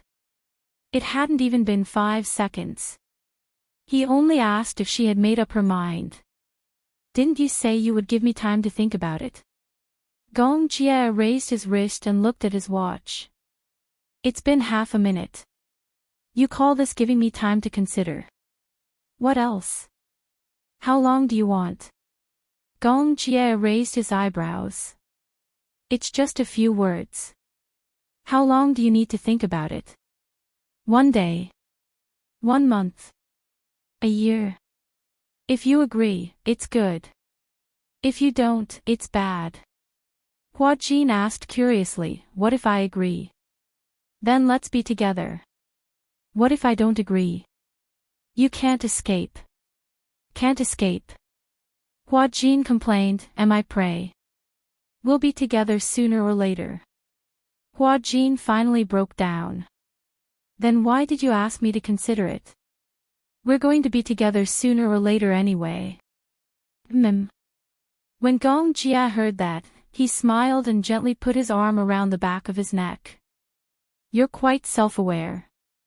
Since we're going to be together sooner or later, then there's no need to hesitate. Hua Jin really didn't know how to answer. My mind is a little messy. I'm tired and sleepy. I want to rest for a while. Oh. Gong Jia stood up and ordered the servants to clear the plates. Then he said to him, have a good rest then. Hua Jin didn't say a word. He let him cover him with the blanket, lay on the bed, and closed his eyes. He heard the door close. Gong Jia left. Hua Jin closed his eyes and forced himself to fall asleep quickly. Chapter 44-64. He recalled how the two of them had first played a punishment game and touched each other's lips through a tissue. He also recalled every scene with him, until they were in East Africa. Especially when he thought of how he slept so peacefully on his lap and how touched he was when he risked his life to save him. If he didn't like him enough, how could a proud man like Gong Jia bear so many dangers for him, weave through the rain of bullets and appear in front of him? Gong Jia liked him. This knowledge completely subverted Hua Jin's rationality. It wasn't that he had never been liked by a man. However, there had never been a time when it was as shocking as Gong Jia's words. Hua Jin recuperated in bed for a few days. During this period, Gong Jia didn't come again. Alice also came to see him and told him about Natalia's situation. Natalia changed into a typical psychological trauma after a kidnapping. After all, she was still such a young child. She had witnessed Professor Romanka's throat being cut and beheaded with her own eyes. That bloody visual stimulation had become a nightmare in her heart until now. These few days, Alice, Yu, and Gong Jia took turns to accompany her. Natalia's psychological trauma was very serious. It could be seen from her sleep. Often, in the middle of the night, she would suddenly wake up screaming and crying because of nightmares. She would lock herself in the room alone. Whenever someone walked around outside the door, she would be so scared that she would hide under the bed and tremble. Once, when Alice drank red wine, she looked at the scarlet liquid as if she was looking at blood. Natalia was so agitated that she started crying. When she saw ropes, iron things, especially iron chains, she would subconsciously hide far away. After being tortured by nightmares for a long time, Natalia had a high fever and lay in bed for a long time. Gong Jia had to accompany her all the time. Therefore, he rarely came to Hua Jin's place. After Hua Jin's fever subsided, he recovered very quickly and was soon able to get out of bed and walk around. When he heard that Natalia had a fever, he wanted to go and take a look. Alice advised him not to go. Why? Because when she sees you, she feels fear. Fear? Hua Jin didn't understand. Why? I don't visit Natalia much anymore. Because you, me, and her are all victims of hijacking. When she sees you, she will think of the time when she was kidnapped and the torture and fright she had to endure. Moreover, she's currently running a high fever and is unconscious. If you go, she might hallucinate that she's still in the Divine Hall sect and hasn't been rescued yet. When she was kidnapped, Natalia had been too desperate. She was so desperate that she felt that they were done for. Even after they returned to Dark Wind Island, Natalia continued to ask Alice if she was dreaming, if she hadn't woken up yet. If she had woken up, would they still be in the hands of the believers of the Temple of Light? Would they still be in that dark, damp, and devoid of freedom in that abandoned basement? Every time this happened, Alice would feel very anxious. Gong Jia is with her now. You don't have to worry too much. He will take good care of her. Alice paused for a moment before saying, Shao Jia has changed a lot.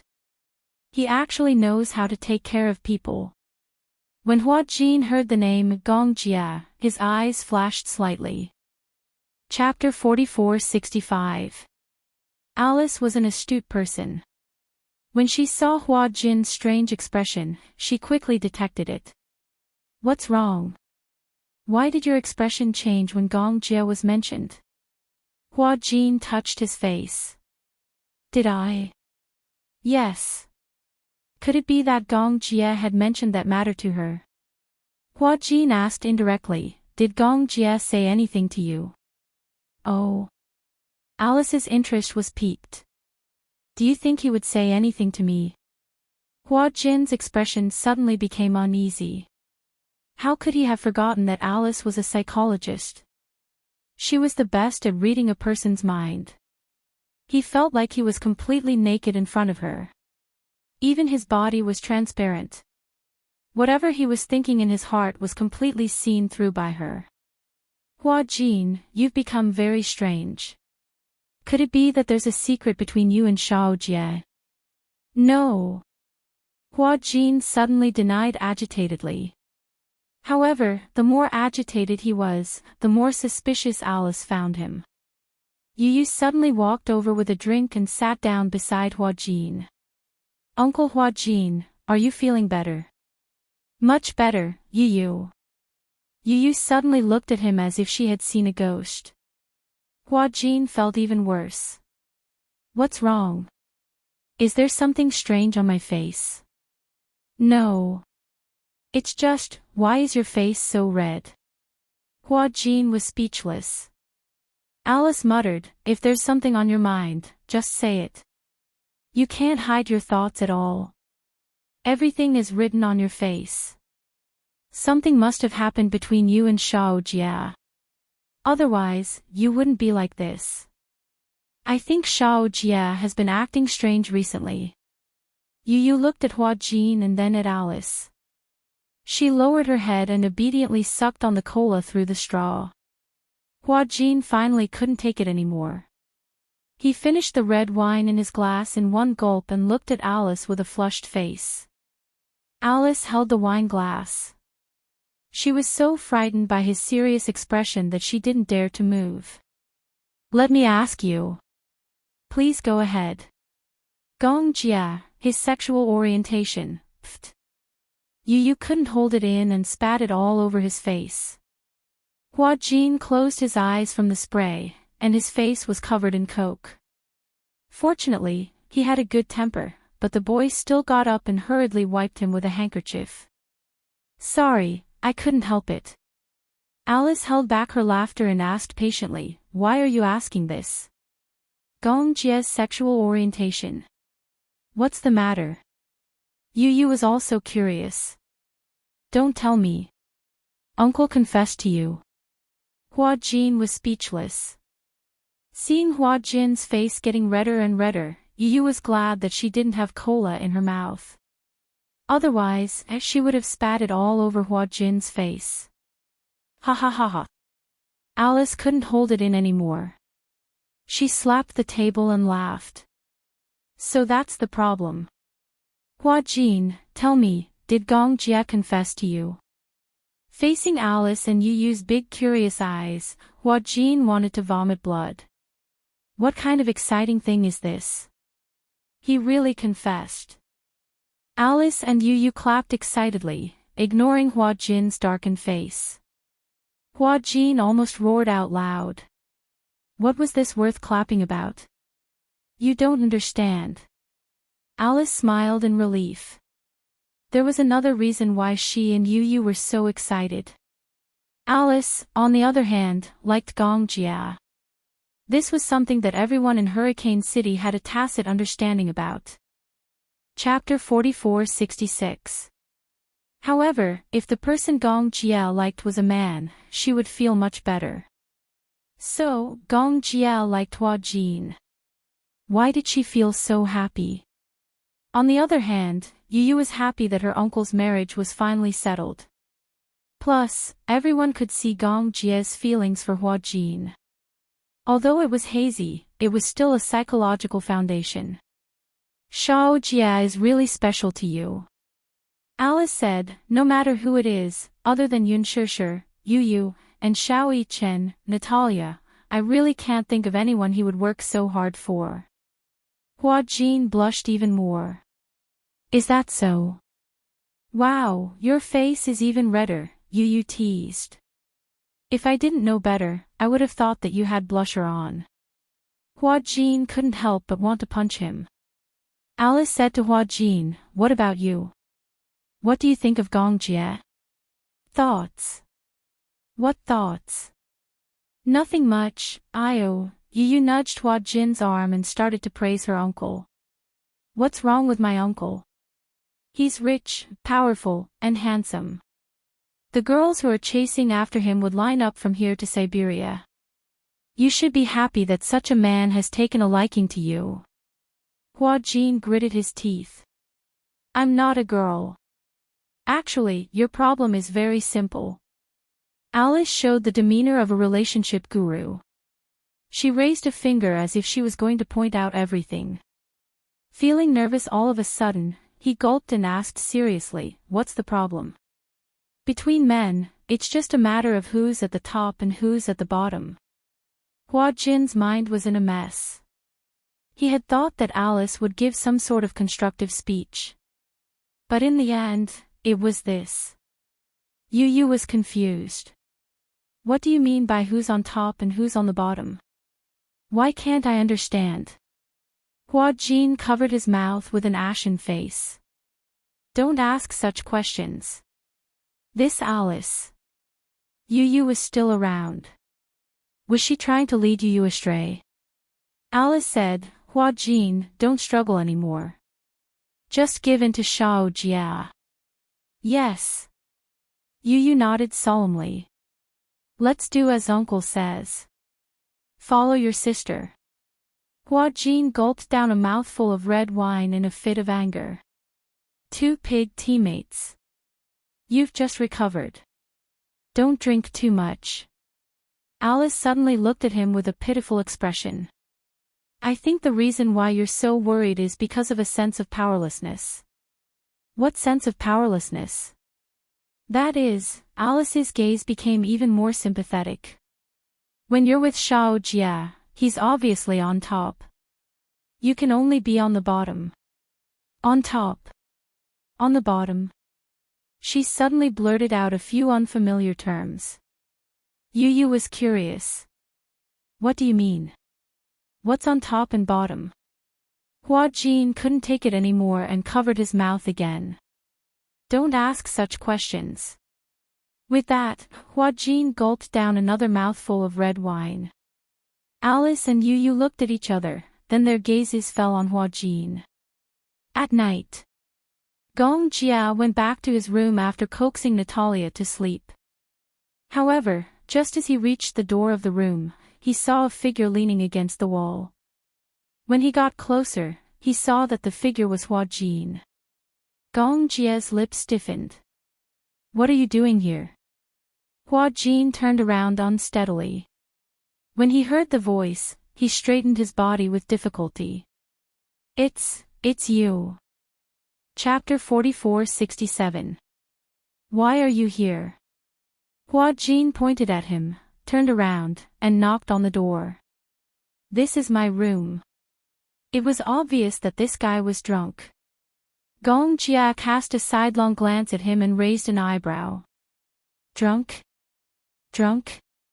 Hua Jin was tongue-tied. Huh? What did you say? You're really arrogant. Hua Jin poked his face with his finger. This action was no doubt akin to stroking a tiger's whiskers. The tiger was still looking at him with his eyebrows raised. He was indifferent to his provocative behavior. Hua Jin poked his cheeks. Gong Jia's skin was very tender, and he even took better care of it than he did. What skincare products are you using? Why is your skin so good? Are you done? Gong Jia stood up straight. Hua Jin could only reach his shoulders. If he didn't stand up straight, he could only reach his chest. He seemed to feel that he wasn't as tall as him and didn't have the confidence to speak. Hence, he tiptoed and puffed out his chest. Why are you so tall? Squat down a little. Gong Jia snorted and lowered his head to look at his eyes. What do you want? To hit you. Dong. Hua Jin's fist landed on his head. It wasn't heavy, but it was definitely not light either. However, for Gong Jia, it was as if his fist had landed on cotton. His alcohol tolerance didn't seem to be good. Gong Jia tried to bear with it and pushed him away. When he was about to open the door, Hua Jin blocked him. What? What are you doing? Hua Jin tilted his head and pointed at him. What do you want to do in my room? Gong Jia didn't know whether to laugh or cry. He reminded him, this is my room. You want to sleep in my room? This is my room. Gong Jia's patience had run out. He opened the door and walked in with him. Hua Jin was carried into the room like a little chick. He struggled for a while, but Gong Jia did not allow him to struggle at all. He directly carried him into the bathroom. In no time at all, they stripped him of his clothes and threw him into the bathtub. Hua Jin slumped in the bathtub in defeat and did not move an inch. Gong Jia walked out of the bathroom, went to the wardrobe, and took out 2 clean bathrobes. Just as he walked into the bathroom, he saw that Hua Jin had already fallen into the bathtub. Unknowingly, the water had already covered his face. The water entered his nose and throat, causing him to cough a few times. Gong Jia's gaze turned cold. He rushed over and hugged his body a little. You're so drunk. He was dead drunk. How much did he drink? He didn't even know that he choked on the bathwater. Hua Jin's head was very dizzy. After saying I for a long time, his head leaned on Gong Jia's shoulder with a thud, and he stopped moving. He was like a salted fish that had struggled for a long time and finally had a power outage. Gong Jia tried to bear with it. He had not fully recovered yet, but he had drunk so much. Gong Jia had no choice but to fish him out. He covered him with a large bath towel and hugged him. Dawn. Hua Jin woke up because of a hangover. As he had been fasting for so long, his stomach was already weak. Coupled with the fact that he had drunk so much, his stomach hurt badly. It was fine if he did not wake up, but when he woke up, he saw Gong Jia's sleeping face right in front of him. Chapter 44-68. The two of them were so close that he could even smell the fragrance of the body lotion on his body. Hua Jin cautiously lifted the blanket and saw that he was also wrapped in a towel. His head was hurting even more.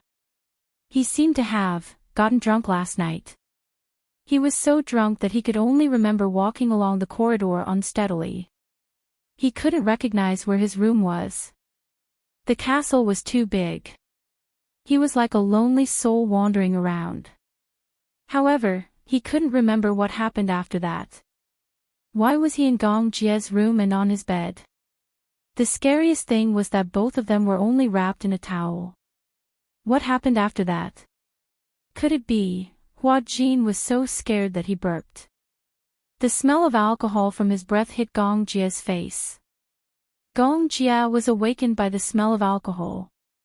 When he opened his eyes, the two of them looked at each other. Hua Jin was even more embarrassed. Was it too late for him to close his eyes and pretend to be asleep? You're awake. Gong Jia sat up and held his forehead. Are you sober? I should be awake. Was I very drunk last night? Before Hua Jin could finish his sentence, Gong Jia looked at him coldly. What do you think? Hua Jin suddenly felt guilty. Your body hasn't recovered and you drank so much. Were these words considered as showing concern for him? Hua Jin sat up and patted his face. However, he deliberately kept a distance from him. Gong Jia looked at him and couldn't help but mock him. Now you know to keep a distance from me. You weren't so reserved when you threw yourself at me yesterday. Throw myself at me. Hua Jin resisted the urge to scream and covered his face. What happened between us yesterday? Gong Jia heard and asked, what do you want to happen? I don't want anything to happen at all. What shouldn't have happened has happened. Tisk. Hua Jin sucked in a breath of cold air with lingering fear. Did it really happen? Could it be that he was beastly and ate him up yesterday? Wait, that's impossible, right? Since everything that shouldn't have happened had already happened, then why didn't he feel anything at all? Could it be that he was an acupuncture mushroom? That was impossible. Hua Jin couldn't help but glance at a certain part of his body. Gong Jia's gaze turned even colder. What are you thinking about? And nothing. Hua Jin retracted his gaze in embarrassment and didn't say another word. The atmosphere was very awkward. Gong Jia lay down. He hadn't slept well the whole night, so he planned to make up for it later. This time, Hua Jin was even more embarrassed. I didn't do anything. Gong Jia interrupted him. I didn't say that. Hua Jin asked in a roundabout manner, did I say anything nonsense yesterday? Yes, but I don't understand. For example, you said that you want to be on top. Hua Jin almost vomited blood on the blanket. He wanted to scream. It was indeed true that drinking would spoil things. Did he really say that? What do you mean by on top and on top? It was fine if Hua Jin didn't mention it. Now that he did, Gong Jia was very curious about the meaning of on top and on top. Hua Jin was trembling. He wished that he had a tool that could turn back time. He only hoped that none of this had happened. However, didn't he know the meaning of on top and on top? Chapter 44-69. Didn't he like men? In that case, he should know the meaning of these two words. Seeing that Hua Jin was silent, Gong Jia asked again, you said that you want to be on top. What do you mean by that? Hua Jin's face turned red. It was better not to explain this question. I'm talking nonsense. Just forget about it. Hua Jin deliberately changed the topic. Gong Jia, what? Do you have some hidden illness that you can't talk about? The two of them were lying on the same bed, but nothing happened? Moreover, from what you and Alice had said, Gong Jia didn't have any women or men around him for so many years. Could it be that there was some problem in that area? Hua Jin's back was facing Gong Jia, so he didn't realize that Gong Jia had suddenly stretched out an arm and grabbed his waist. The next second, Hua Jin felt his body bouncing on the bed. Then, Gong Jia pressed him under his body and looked at him meaningfully. Are you doubting my ability? Gong Jia sneered and said, it seems that you were hoping for something to happen last night. No. No, were you hoping that I would do something to you? Hua Jin was so angry that his face turned red. No. I was just concerned. Concerned. Alice said that you didn't have any women or men around you for so many years. Therefore, any normal person would be concerned about whether you have some problem in that area. Concerned? In what capacity are you concerned about me? Gong Jia was interested. Hua Jin was even more embarrassed. Gong Jia's smile was devilishly charming. Whether I have any problem, do you want to verify it yourself? As he said that, his handsome face got closer and closer. That deep gaze seemed to suck his soul into the abyss. Verify it himself. There's no need for that, right? Before he could finish his sentence, Hua Jin could clearly feel a change in Gong Jia's body. He was obviously scared to death. You feel it? Gong Jia smirked. So you like the strong one? Don't like abstinence? Do you have a masochistic physique? I like to be abused. You're the masochist. Sorry, I'm a recognized S-type. Gong Jia leaned close to his ear and whispered, I'm the only one who bullies others. No one has ever dared to bully me. You. Get up. I'm going back to my room. If I let you go like this, wouldn't it be even more obvious that there's something wrong with me? Men hated it the most when others questioned this aspect of the issue. Gong Jia felt that it was time to let Hua Jin personally test what kind of problem he had in bed. Gong Jia. Hua Jin suddenly called his name. Gong Jia was stunned. What is it? I want to ask you. Hua Jin mustered up his courage. What you said to me last time, were you serious or just teasing me? What did I say? You said that when we're together. Hua Jin clenched his fists. Are you serious? Gong Jia smiled. It seems that my attitude wasn't clear enough. What? Before Hua Jin could question him, Gong Jia suddenly lowered his head and kissed him gently on the lips. Hua Jin's body stiffened and he didn't dare to move. Chapter 4470. What surprised Hua Jin was not his kiss. It was Gong Jia's kiss that his body instinctively welcomed. Why did it turn out this way? Why did he indulge himself so much and fall into his precious tenderness? Hua Jin closed his eyes helplessly. For a moment, he could not figure out his wavering heart. Gong Jia was a man. He was also a man. In this world, it was not unusual for men and women to fall in love with each other.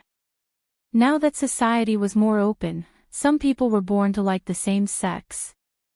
This was innate. However, it was obvious that he and Gong Jia were not born to like men. If they really liked men, they would not have feelings for women. Could it be that they were bisexual? Hua Jin's mind was blank, so much so that he did not notice when Gong Jia left his lips. When he finally regained his senses from the kiss, Gong Jia could not help bursting into laughter when he saw the confused look on his nephew's face. Why do you have such an expression? What expression? Facing death with equanimity, a heroic sacrifice.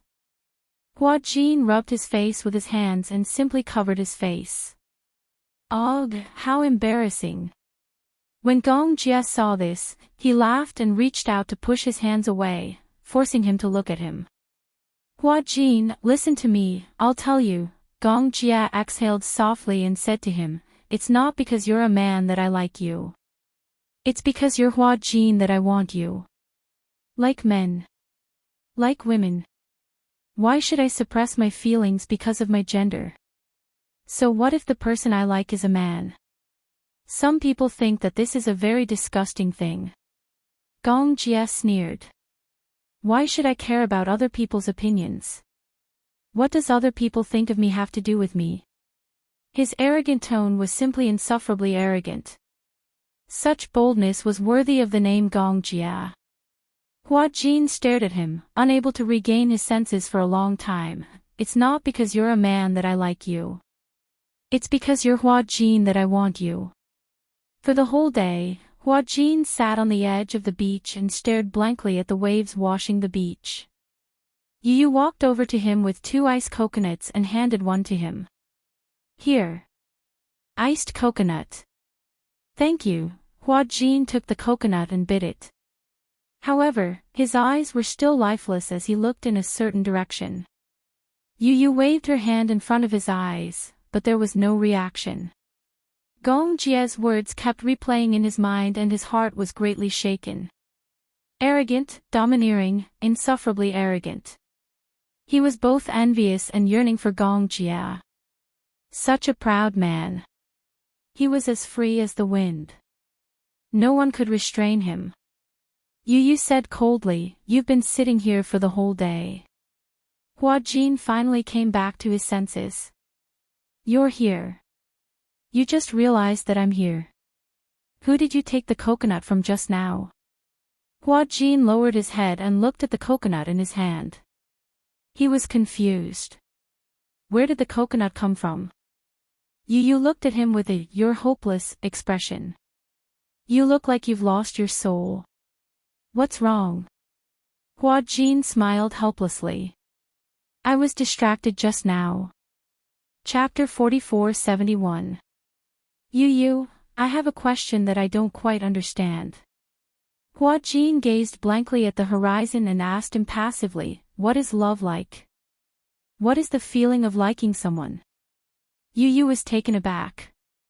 He held his chin helplessly and the corners of his lips twitched. You're actually asking a 10-year-old child what love is? Hua Jin was speechless. Why don't I bring my grandpa here? He should know what love is. I heard that he and grandma are very much in love. He should be qualified to answer your question. Wait. Hua Jin pulled him back. He was scared out of his wits. Why did you bring your grandpa here? If he knew that his son liked him, he might turn green with anger. Because I can't answer your question. Then don't answer it. But I saw that you were so distracted when you answered the question. It was as if you had lost your soul. Yu sat down beside him. Are you worried about your relationship with uncle? Hua Jin didn't think much of it. What can happen between me and him? I don't understand. Yu continued to rest his chin on his hand and sighed helplessly. Love is our own business. Why do we need to invite others to comment on it? Shouldn't we do what we want to do? Do you need others to give you the courage and reason to love someone when you're in love? Could it be that you can love whoever others want you to love, and you can't love whoever others don't want you to love? Don't you have your own will? Yu was obviously a child, but the words that came out of his mouth stunned Hua Jin for a long time. If I like someone, I don't care what others think. As long as I've decided on someone, I don't care what others think. Yu's words revealed a charisma that didn't match his age. Hua Jin said in a daze, you're indeed Gong Jia's nephew. Your styles are exactly the same. It was simply tyrannical. What if that person doesn't like you? Yu laughed when she heard this. How is this possible? I'm so outstanding. Why wouldn't that person like me?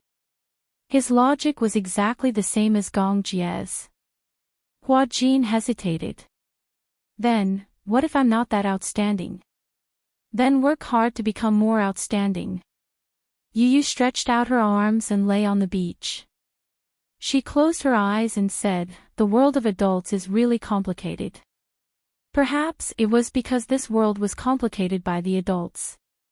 Actually, feelings are very simple, but there are people who want to be well matched in terms of social status, and there are people who want so-called fairness. Scheming against each other and deceiving each other. There were so many reasons why they had to be so calculative about their relationship. Wasn't liking someone very simple? Moreover, I feel that you also have feelings for Uncle. It's just that you haven't noticed it yet. How can you tell? As long as you see my uncle, your face will turn red and you will become very restrained. That's because you're afraid. Is it really because you're afraid? Yu Yu looked at him with disdain.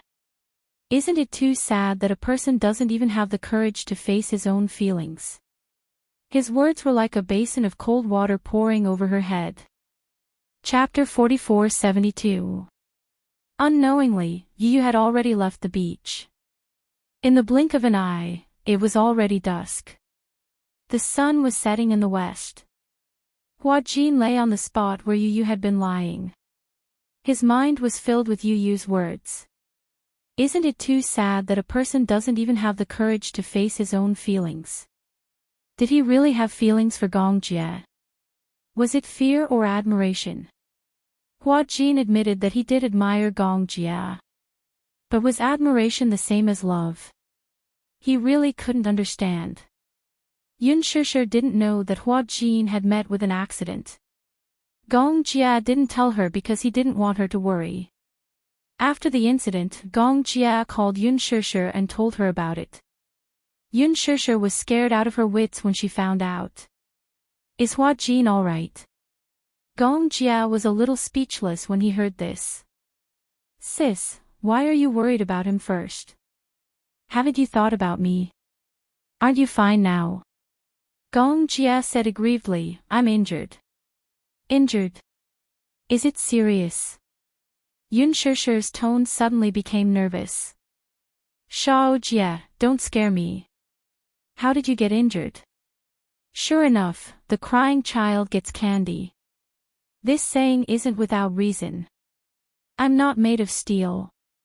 I'm made of flesh and blood. If Hua Jin can get injured, why can't I? Yun Shishir felt guilty when she heard this. I'm sorry. In my heart, Shao Jie has always been indestructible. I didn't expect you to get injured. Is it serious?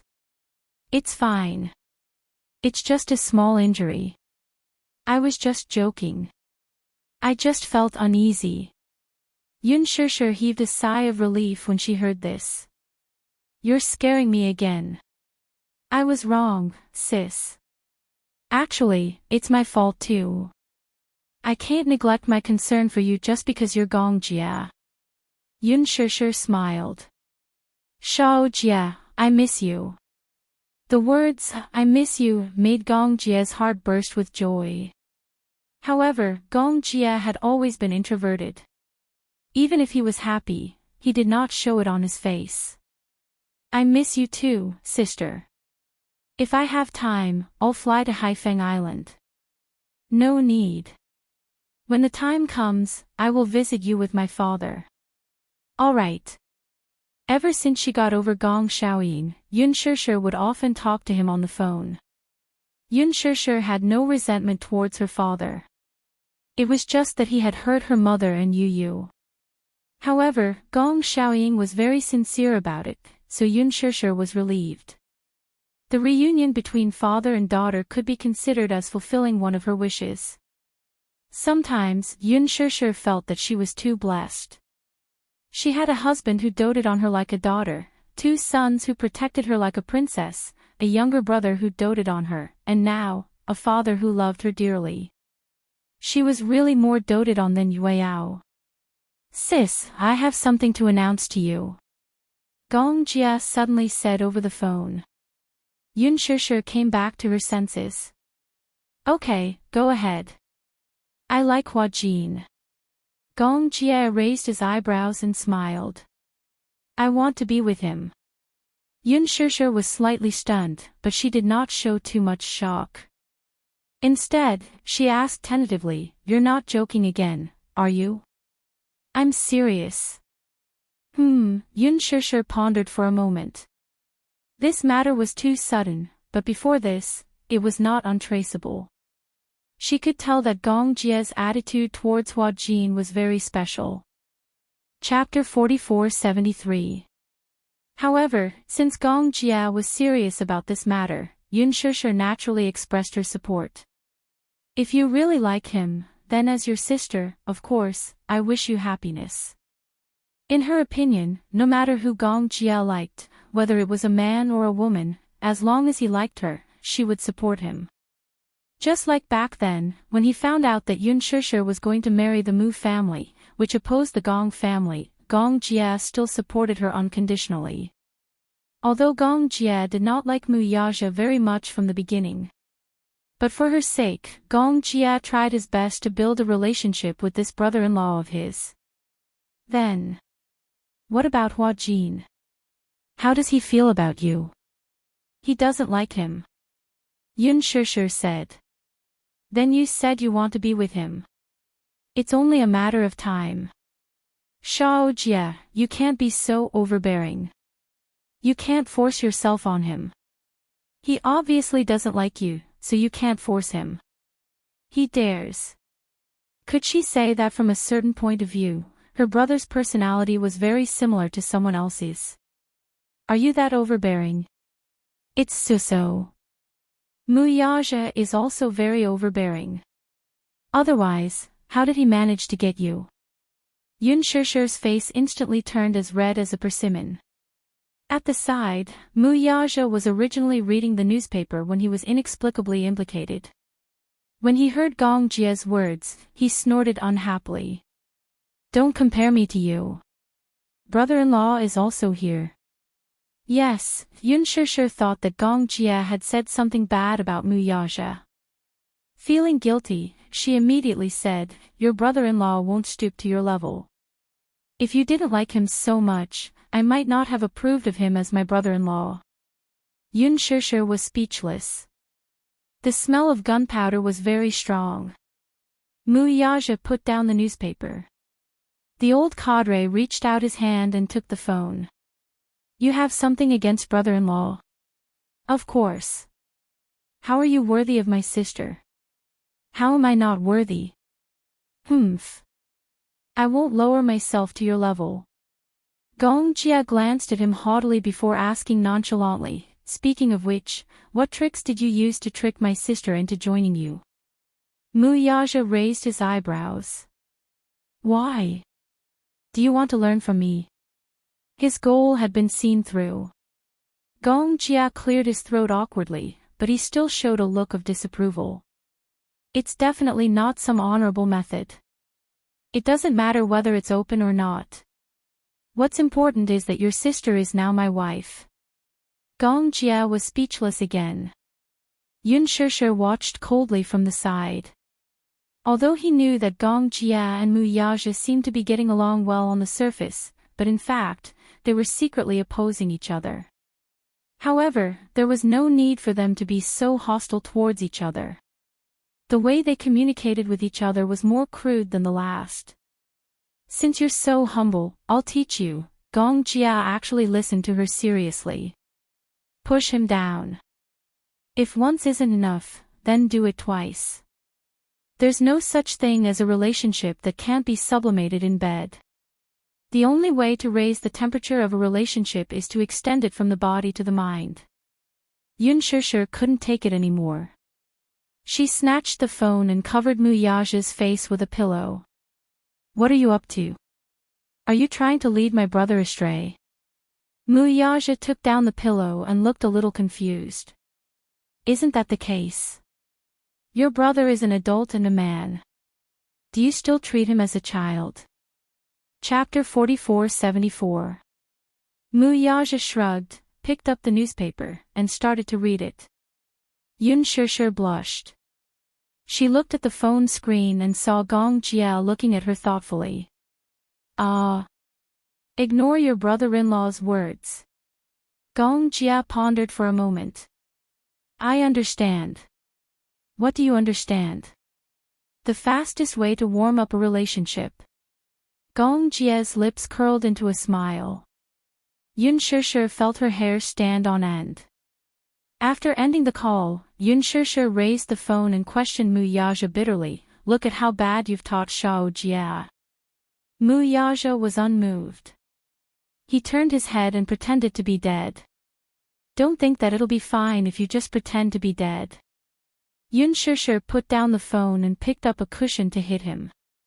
How can you say such shameless things? Mu Yaja put down the newspaper and snatched the cushion from Yun Shishir's hands. He flipped over and easily pinned her down on the sofa.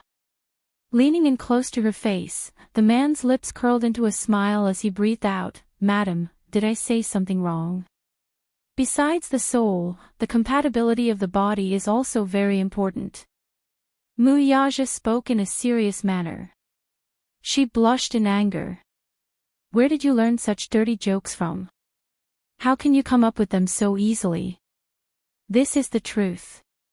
Mu Yaja pecked her lips lightly and said meaningfully, I think that we don't have to interfere too much in the relationship between Gong Jia and Hua Jin. But, what are you worried about? Yun Shishir was a little distressed. I'm worried, you don't have to worry about that. Gong Jia will take care of it. Mu Yaja said intimately in her neck, now, you just need to take care of things between us. Hua Jin returned to the castle from the dining hall. He walked up the stairs to his room and pushed the door open, only to see Gong Jia occupying his big bed. Hua Jin was shocked. If he hadn't confirmed that this was his room, he would have thought that he was drunk and went to the wrong room. You're back. Why are you here? Gong Jia lay on his side. I'll sleep here tonight. This is my room. And then? If you want to sleep, go back to your room. I'll sleep here.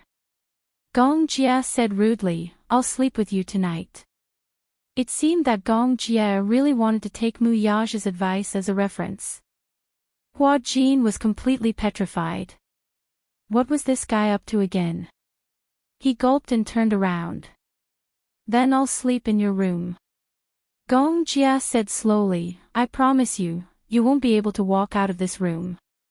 Hua Jin couldn't take it anymore and turned around. Tell me, what's your purpose? To sleep with you. It was an overbearing and rude answer. Full marks. Hua Jin almost had a heart attack from the shock. If he knew that this was Mu Yaja's idea to Gong Jia, he would be so angry that his face would change shape. I think that the progress between us is too slow. Gong Jia lay on the bed freely. Every word he said was enough to make Hua Jin shudder. I intend to speed up the progress between us. You must be crazy. Hua Jin walked to the bed and started to drive him away. Get up and go back to your room to sleep. However, he had neglected to keep a distance from Gong Jia. The next second, his arm was pulled and he was the one in control. Chapter 4475.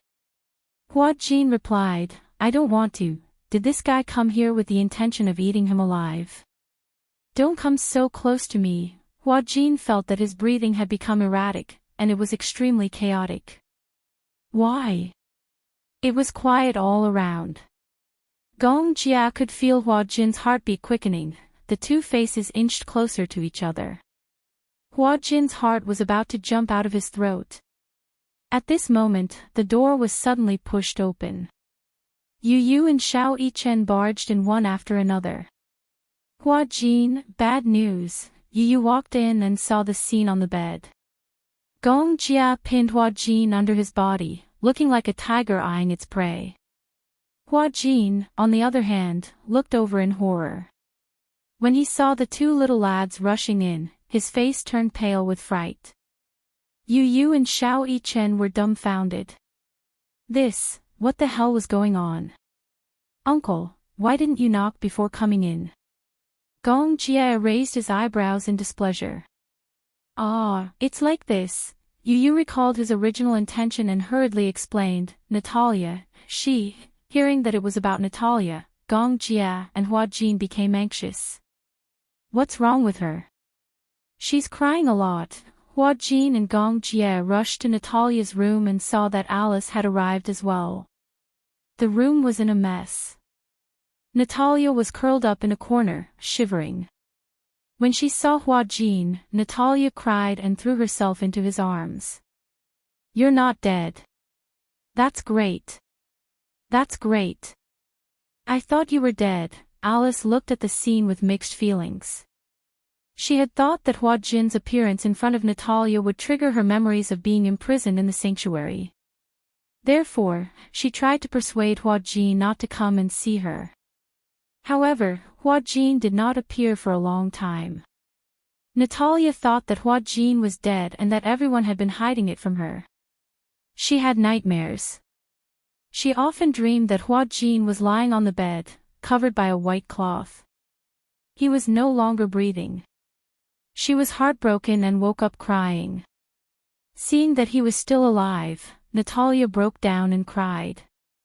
The worries and suspicions that had been plaguing him all this time had finally vanished. You're still alive. That's great. That day, Gong Jia carried Hua Jin on the boat. During the long critical period, Natalia overheard from Alice that Hua Jin's condition. She thought that Hua Jin was probably dead, so she had been suppressing it. The terrifying memories, coupled with the accumulated worries, finally crushed her. Hua Jin did not appear for so many days. Only Gong Jia and Yu Yu accompanied her. She did not dare to ask about Hua Jin. She was afraid that she would get an answer she did not want. The nightmares that she had been suppressing and suspecting were the last straw that broke her back. Natalia broke down and smashed everything in the house.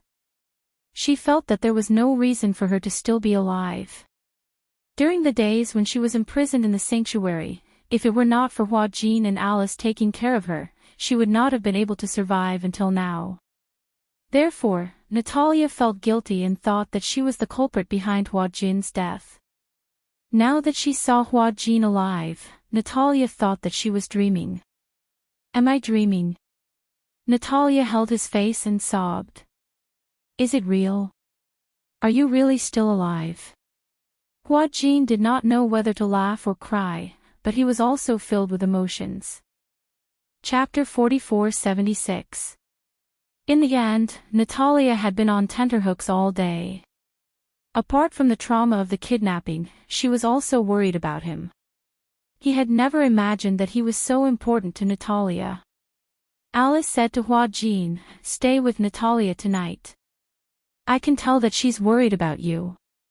It's like she's lost her soul." Hua Jin nodded and turned to look at Gong Jia. What about you? Me? Gong Jia said, I'll stay too. Alice said, okay, then, she said to Yu Yu and Xiao Chen, let's go. After the three of them walked out of the room and closed the door, Yu Yu and Xiao Chen had different expressions on their faces. Alice glanced at them. What's wrong? You look weird. Alice, let me tell you. Yu Yu and I saw a ghost just now. Xiao Chen walked up to Alice and said with a horrified expression, when Yu Yu and I entered Hua Jin's room just now, we saw Uncle on top of him. The position was indescribable. It seemed like Yu Yu and Alice looked at each other. No one had mentioned to him that Hua Jin and Gong Jia had an ambiguous relationship. Obviously, Xiao Chen was the last one to be kept in the dark. Obviously, he had not recovered from the shock of seeing Hua Jin and Gong Jia on the bed. Could it be? Xiao Chen crossed his arms and said, Uncle and Hua Jin were playing some kind of sumo game. Yu Yu was speechless. Alice said, you can be more imaginative. What else could it be? Xiao Chen looked at Yu Yu. Yu Yu, what do you think? Uncle likes Hua Jin. No, that's impossible. Uncle has always been a straight man. How could he like men? That's just his way of doing things. It doesn't mean that it's a matter of sexual orientation.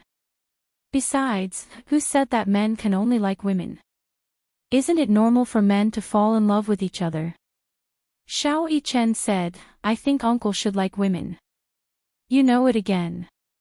Xiao Yichen, are you a god? Do you know everything?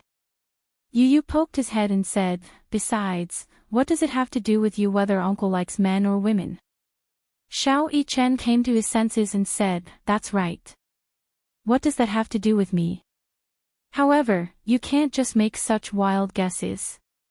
It's not like we made a random guess.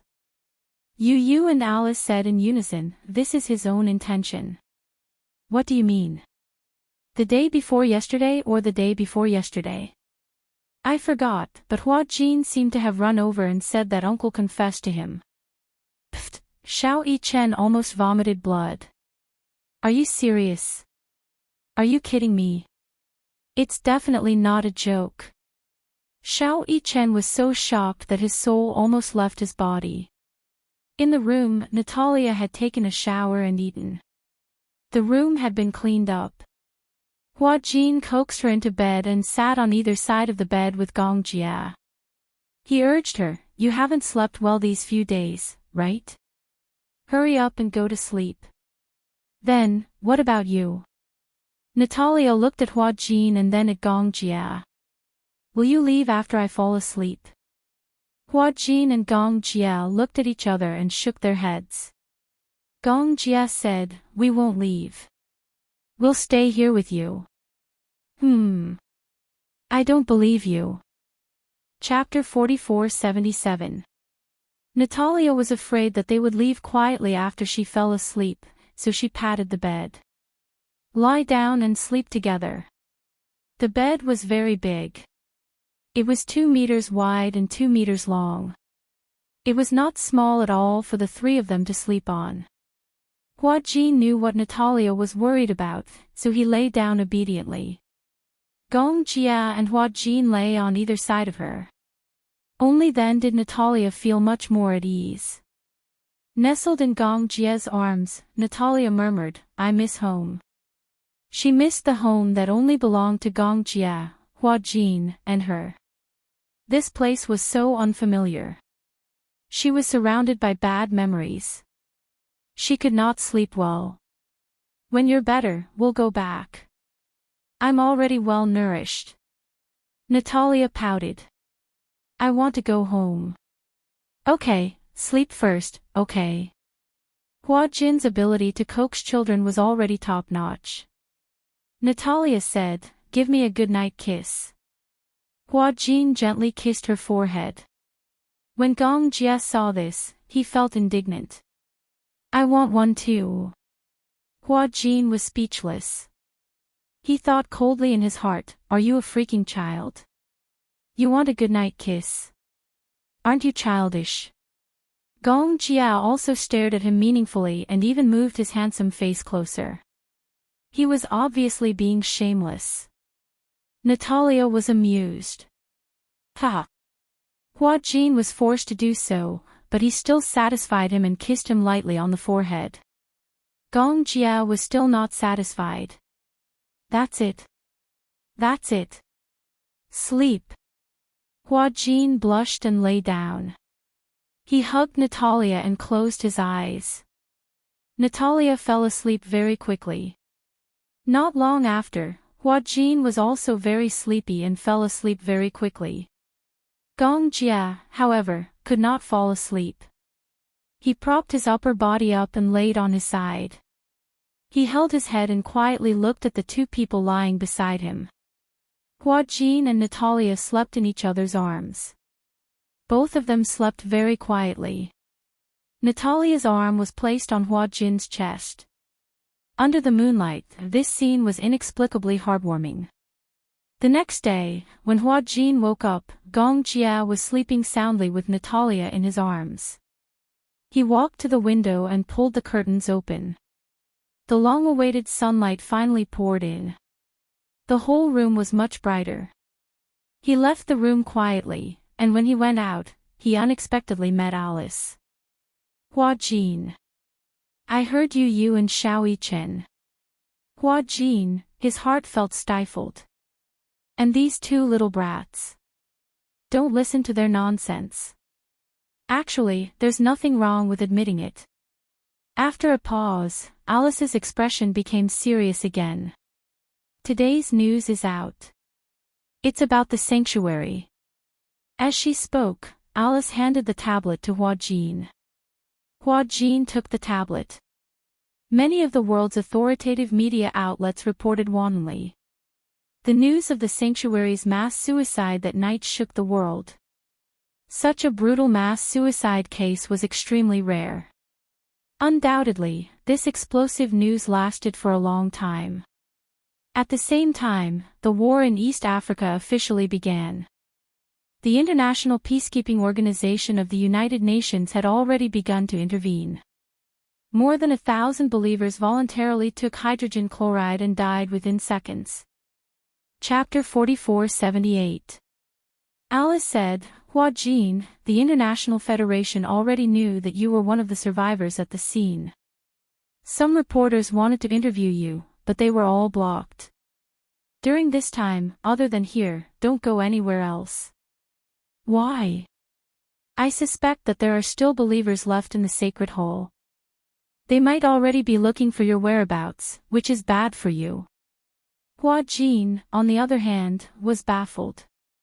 Why are those believers looking for my whereabouts? What does this have to do with me? Because you are the holy son chosen by the leader of the sacred hole. Those believers believe that as long as they complete the ritual, their leader will obtain eternal life. That's ridiculous. Hua Jin finally couldn't help it. I'm innocent. Those believers have been brainwashed. In their minds, Jim is God, and you are the holy son chosen by God. After completing the ritual, your will and spirit will make Jim's soul more indestructible, and those believers who follow him will also obtain eternal life. Hua Jin couldn't help but think about it in horror. I suspect that those believers who pretended to take the medicine are not repentant or have thought it through, but stubborn evil cult members. They must be sparing no effort to track your whereabouts. Hua Jin nodded lightly. Okay. You stay in Dark Wind Island, don't go anywhere for the time being.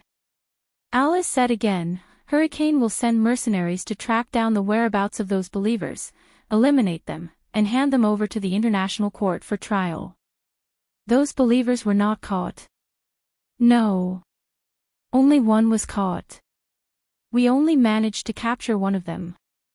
The other 5 seem to have escaped and have disappeared without a trace. Hua Jin looked at the news displayed on the tablet with a heavy heart. Alice asked again, what was the situation like that day? You haven't mentioned it to me. Why did Jim choose you to be the Holy Son? Hua Jin heard this and couldn't help but sneer. You think Jim created the so-called doctrine to save those believers? He only selfishly wanted to take the money and property of those believers. In other words, even he himself knew that there was no such thing as the Temple of Light, and there was no such thing as eternal life. It was just a crooked practice that he had instilled in his followers. He needed a reason and an excuse. It is said that Jim referenced the ancient burial system of Z country. Jim regarded the thousands of believers as his slaves. He believed that after death, the soul lived in another world. The tomb is the residence of the owner of the tomb in another world. Everything is handled according to the etiquette of, death is like life, death is like life, death is like existence. After the slave owners and nobles died, they would bury their slaves with them so that they could be enslaved after death. Thousands of followers were willing to be buried with him. Even if they had souls after death, he was still the cult master with boundless glory. He's just treating a few thousand lives as child's play. Most of his followers are victims of war and bankrupt civilians. They just want to find a place to shelter them, and Jim instilled this belief in them in the name of the Temple of Light. As for him being chosen as the Holy Son, the so-called living sacrifice also came from the ceremony recorded in the Holy Sutra. Chapter 4479. Alice nodded. I'll talk to Gong Jia about this later. Anyway, it's best that you don't go anywhere except Dark Wind Island for now. Hua Jin nodded. Alice suddenly looked at him strangely. Hua Jin touched his face. What? Let me ask you, how far have you progressed with Gong Jie? Alice had a curious look on her face, as if she wanted to hear some gossip. Hua Jin said. Why are you asking about this kind of gossip? Because I'm curious.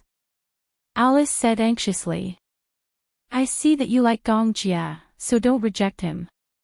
Hua Jin said righteously, I'm a straight man, yeah. This has nothing to do with being a straight man, right? Gong Jie doesn't like men either. It's just that the person he likes is also a man. What's the conflict? Hua Jin was speechless. What she said made so much sense that he was speechless. After Gong Jie woke up, he coaxed Natalia to wash up and go to the dining room for breakfast. Alice, Hua Jin, Yu, and Xiao Yichen were sitting together for breakfast. When Hua Jin saw Gong Jie, he immediately stood up and walked away as if he was avoiding something. I'm full. With that, he walked away as if he was fleeing from a disaster. Gong Jie sat down in confusion and snorted. It's like he's hiding from a tiger. Alice took a bite of her sandwich and giggled. Doesn't such a guilty expression mean that he's interested in you? Gong Jie looked surprised. How did you know? Let me ask you. Alice suddenly glanced at Natalia, who was standing at the side, and then hinted at Yu with her eyes. If Yu and Xiao Yichen couldn't tell, they would be fools. Hence, Yu held Natalia's hand and said, Natalia, what do you want to eat? Ham sandwich. The three little buns ran away. Alice held her spoon and narrowed her eyes. She asked mysteriously, did you kiss her? Yes, Gong Jie was shy. Although he didn't blush, there was a hint of hesitation in his tone. Did he resist? He struggled a lot. Then, did you show that disgusted expression? No. That means that Hua Jin has feelings for you. Alice was so excited that she put down her sandwich. No, it's very emotional. Why do you say that? Obviously, Gong Jie didn't think so. He even felt that Hua Jin should be very resistant to him. Alice smiled and said meaningfully, I'll teach you. You can do an experiment. Alice glanced at Zax, who was sitting not far away and eating breakfast. She said to him, touch Zax's head the same way you touched Hua Jin's head. You'll know by looking at Zax's reaction. If Hua Jin doesn't have any feelings for you, then. After 2 minutes of mental preparation, Gong Jie walked to Zax and sat down. Zax was the mercenary instructor of the Hurricane Group. He was 28 years old, young, and handsome. However, he was an upright and outspoken man. He was an extremely flirtatious man. Chapter 4480. Little Zha. Gong Jie called him affectionately. Little Zha was how Zax's girlfriend had always addressed him. Zax's face was instantly filled with horror, as though he had seen a ghost. He endured the nausea and asked blankly, Young Master Jie, what's wrong? Nothing. Gong Jie rested his chin on his hand and gazed deeply at him. I just want to quietly watch you eat breakfast. I feel that you look so good even when you're munching on a hamburger. Whoosh whoosh whoosh, Zax could clearly feel the goosebumps all over his body breaking out. He felt that his scalp was clearly tightening. This Gong Jie, what was going on? Why was he staring at him with such a strange gaze for no reason? Could it be that after returning from East Africa, he had been influenced by those evil sects and had gone mad? Zax swallowed hard. You have a fever. Do I? Zax was still worried. He reached out his hand and gently placed it on his forehead. In the next second, Gong Jie gently covered the back of his hand. His seemingly unintentional action made Zax shiver all over. He was on guard and looked at him as though he was looking at a pervert. Are you really a Gongjie? He suspected that the person in front of him was a demon in Gongjie's skin. Zax slapped his hand away. What are you doing? Gongjie raised his eyebrows. It was just a habitual action, but it made Zax's shoulders tremble slightly. Perhaps Gongjie's image in Hurricane was too serious and unsmiling. Moreover, when Zax was still a mercenary, he had been ravaged by Gongjie too much. Even if he raised his eyebrows, he would still give off a sense of authority. It was different. Zax's reaction was obviously different from Hua Jin's. Gongjie stood up and rubbed Zax's head. Zax was obviously repulsed by such contact. He shrunk his shoulders and glared at him resentfully, but he didn't dare to say anything. Ha ha ha. Gongjie couldn't take it anymore. Zax couldn't take it anymore. He gathered his courage and stood up. Young Master Jie, are you crazy? He turned his head and looked at Alice. With an aggrieved expression, he said, Alice, is he sick? Treat him properly. Ha ha ha ha. Alice laughed until she bent over the table. Oh my God. Gongjie really went to experiment. Zax was suffering. He was being teased like this, but he didn't dare to say anything. I just wanted to see the reaction of a straight man. Please, I'm a man. Any normal man would definitely be creeped out if another man touched his head and hands like that, okay? Zax patted his chest lightly. I thought you were F*King possessed. When the Gongjie returned to his seat, Alice snapped her fingers with a smug look on her face. I was right, wasn't I? You see, any normal man would definitely be very repulsed. Hua Jin is also very against it. Actually, it's not that he can't accept you, but that he can't accept himself. Why? Don't you think that in front of you, he always has an inexplicable sense of inferiority? Alice said quietly, Gongjie, you're too dazzling. You're so dazzling that no one dares to brag about themselves and get close to you. If the sun was too strong, it would burn people. If there were too many outstanding people, the light they emitted would pierce through people's bodies until they were covered in cuts and bruises. Chapter 4481. Dazzling. Gongjie was baffled. Why would he think that I'm too dazzling? It's not just him. Even I think that you're dazzling. Hua Jin probably subconsciously thinks that you're too outstanding. He doesn't want to touch you. Gongjie could not help but laugh when he heard that. Is that so? I think it has something to do with his past. Alice said, I always feel that he has something on his mind. All along, Hua Jin gave me the feeling that he's carrying a heavy burden. He wants to let it go, but he can't. Gongjie, if you really like him, even if he's incomplete and flawed, you'll still like him. But Hua Jin is different. He might feel that he's not good enough for you, so he subconsciously resists, and keeps a distance from you. Gongjie's eyes darkened when he heard that. In the afternoon, Hua Jin stayed in his room, bored to death. Yu knocked on the door and pushed it open. When he saw Hua Jin lying on the sofa, he couldn't help but joke, Uncle Hua Jin, you look like a stranded salted fish. Hua Jin turned his head and looked at him bitterly. Have you seen such a beautiful salted fish? Why are you alone in the room? Sunbathing. Salted fish will dry up if they stay in the sun for too long. I'm not a salted fish. Yu urged, why don't we play cards? I don't feel like playing cards. Let's play cards. Alice taught us a new game. What game? Yu pulled out 2 decks of poker cards from nowhere.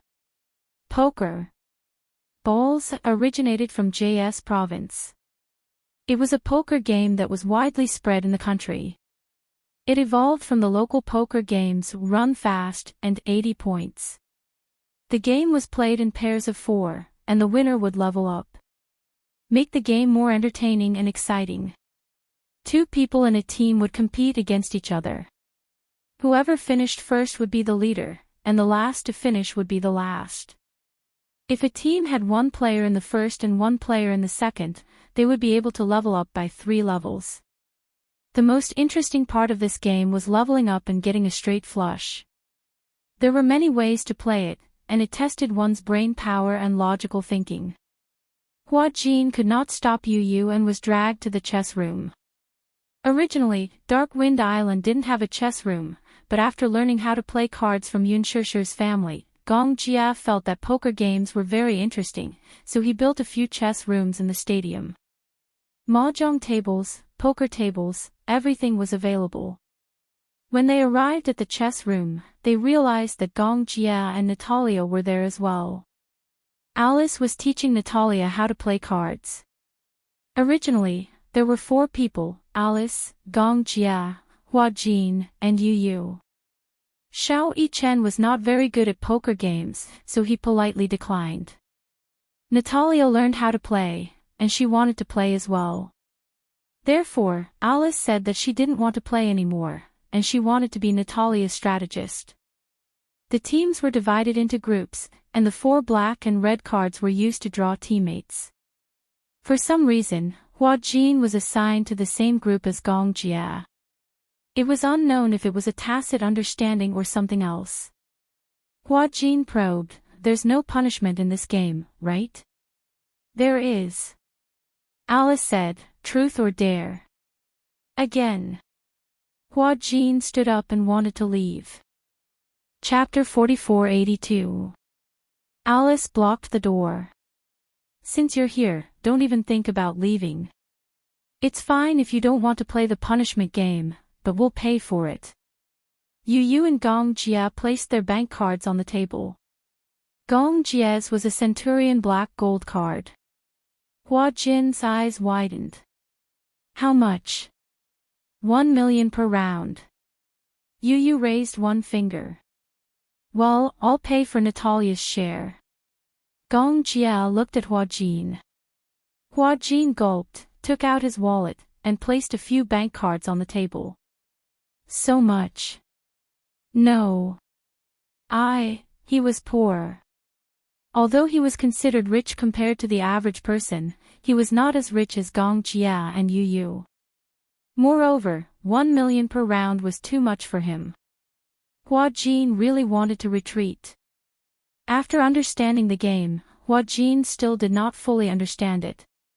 He looked at Gong Jia expectantly.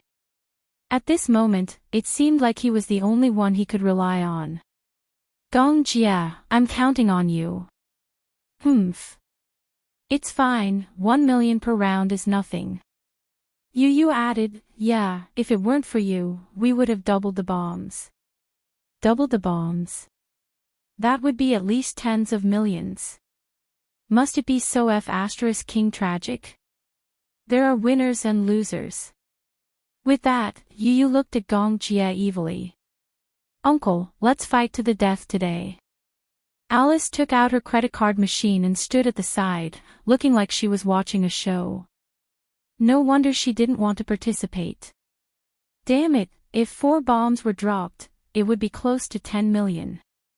Although 10 million wasn't a huge amount to Gong Jia and Yu Yu, to him, it was practically bankrupt. This wasn't a game of cards, this was a game of life and death. The game started, and Gong Jia made the first move. Hua Jin was still sorting out the cards when he saw Gong Jia and Yu Yu, who were on his left, doing the paperwork at lightning speed. In just a short while, they were done shuffling the cards. Hua Jin sorted out his cards and looked at them. There were a total of 4 singles in his hand.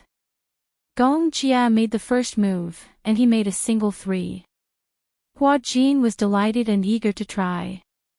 Alas, Yu Yu suddenly played a trump card. Hua Jin's hand, which was holding the single card, trembled. So ruthless right from the start. Yu Yu was sitting on top of Hua Jin and had a strong hand in the cards, while Gong Jia was sitting on top of Yu Yu and had a strong hand in the cards. It was as if the two were having a battle. 4 8s.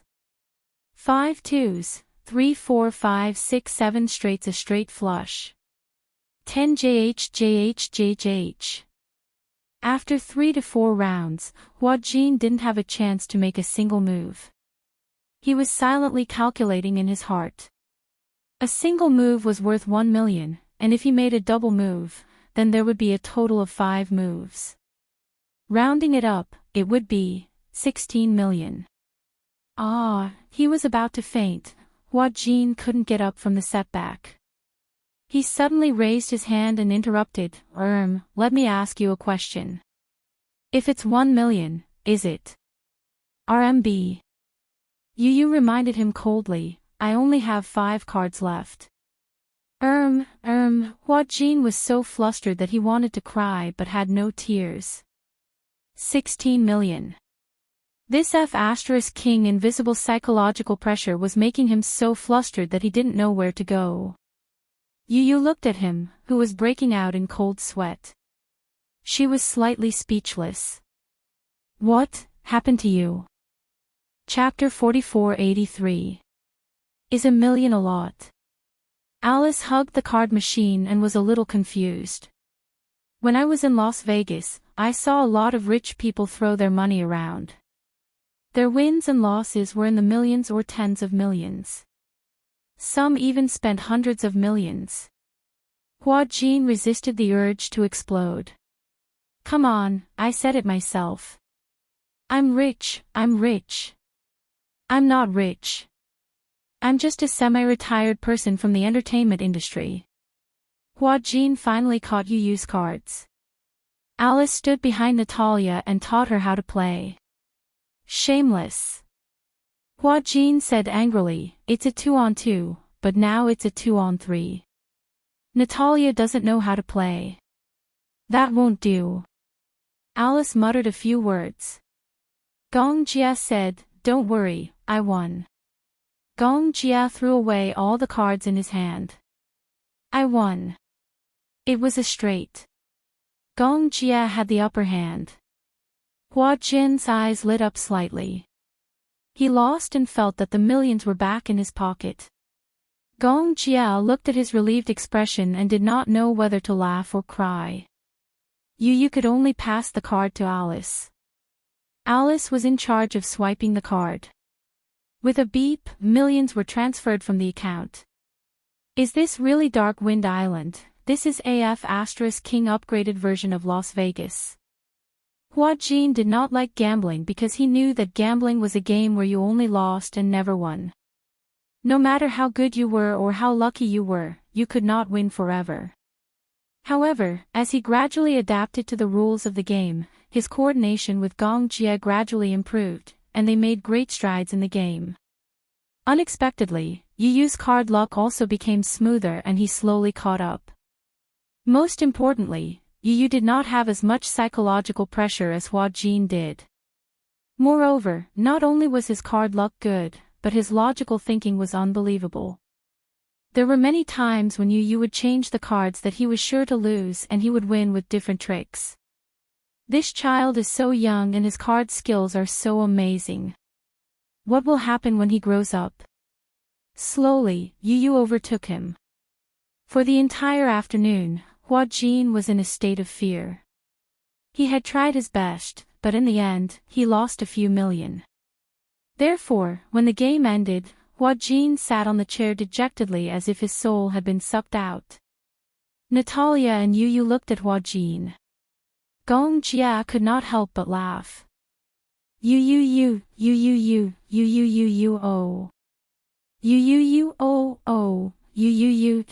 oh. Hua Jin wanted to cry.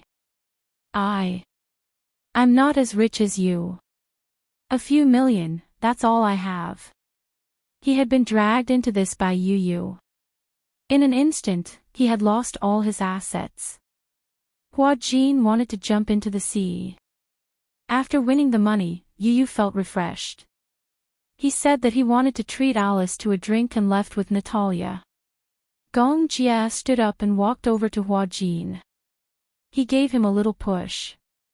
The next second, Hua Jin slumped on the table. Hongmen banquet, he let out a bitter sigh. Gong Jia said disapprovingly, you only lost a few million. I'll pay for what you lost. Chapter 4484. How can this be counted as yours? Since you've lost, there's no reason for you to foot the bill. The moment he raised his head, he met Gong Jia's deep gaze. He looked at him quietly, as if he wanted to dig out some treasure from his eyes. Only then did he realize that at this moment, only the two of them were left in the chess room. He couldn't help feeling a little awkward. The atmosphere was silent.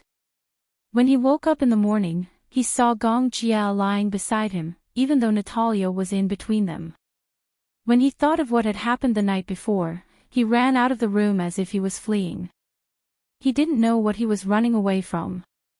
It was almost instinctive. Hua Jin felt a little guilty. Why are you staring at me? I'm going on a long trip.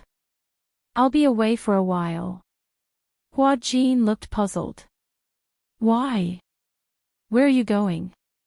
I'm going to settle some matters. Is it dangerous?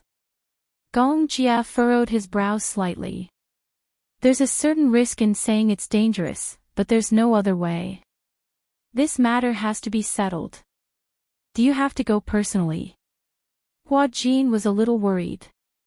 If it's so dangerous, can't you leave it to someone else? Gong Jia's eyes flickered with a sharp glint. Why? You're worried about me. No. I'm just concerned as a friend. When Gong Jia heard this, he knew that it wasn't out of concern as a friend, but out of awkwardness. However, when he saw Hua Jin's worried expression, he suddenly felt a little better. So what if it's dangerous? Gong Jia crossed his arms and leaned lightly on the table. If I don't come back, won't you be more relaxed? Relaxed? Why should I feel relaxed? Otherwise, I can see that you're not relaxed now. It's as if you're guarding against me. What are you talking about? If you don't come back, everyone will be very sad. Especially Shusher, she'll definitely break down. Everyone will be sad. Gong Jia suddenly lowered his head and leaned closer to him. Then may I ask, does this include you? Hua Jin was once again at a loss for words. Enough. Gong Jia ruffled his hair. I won't bully you anymore. This fellow also knew that he was bullying him.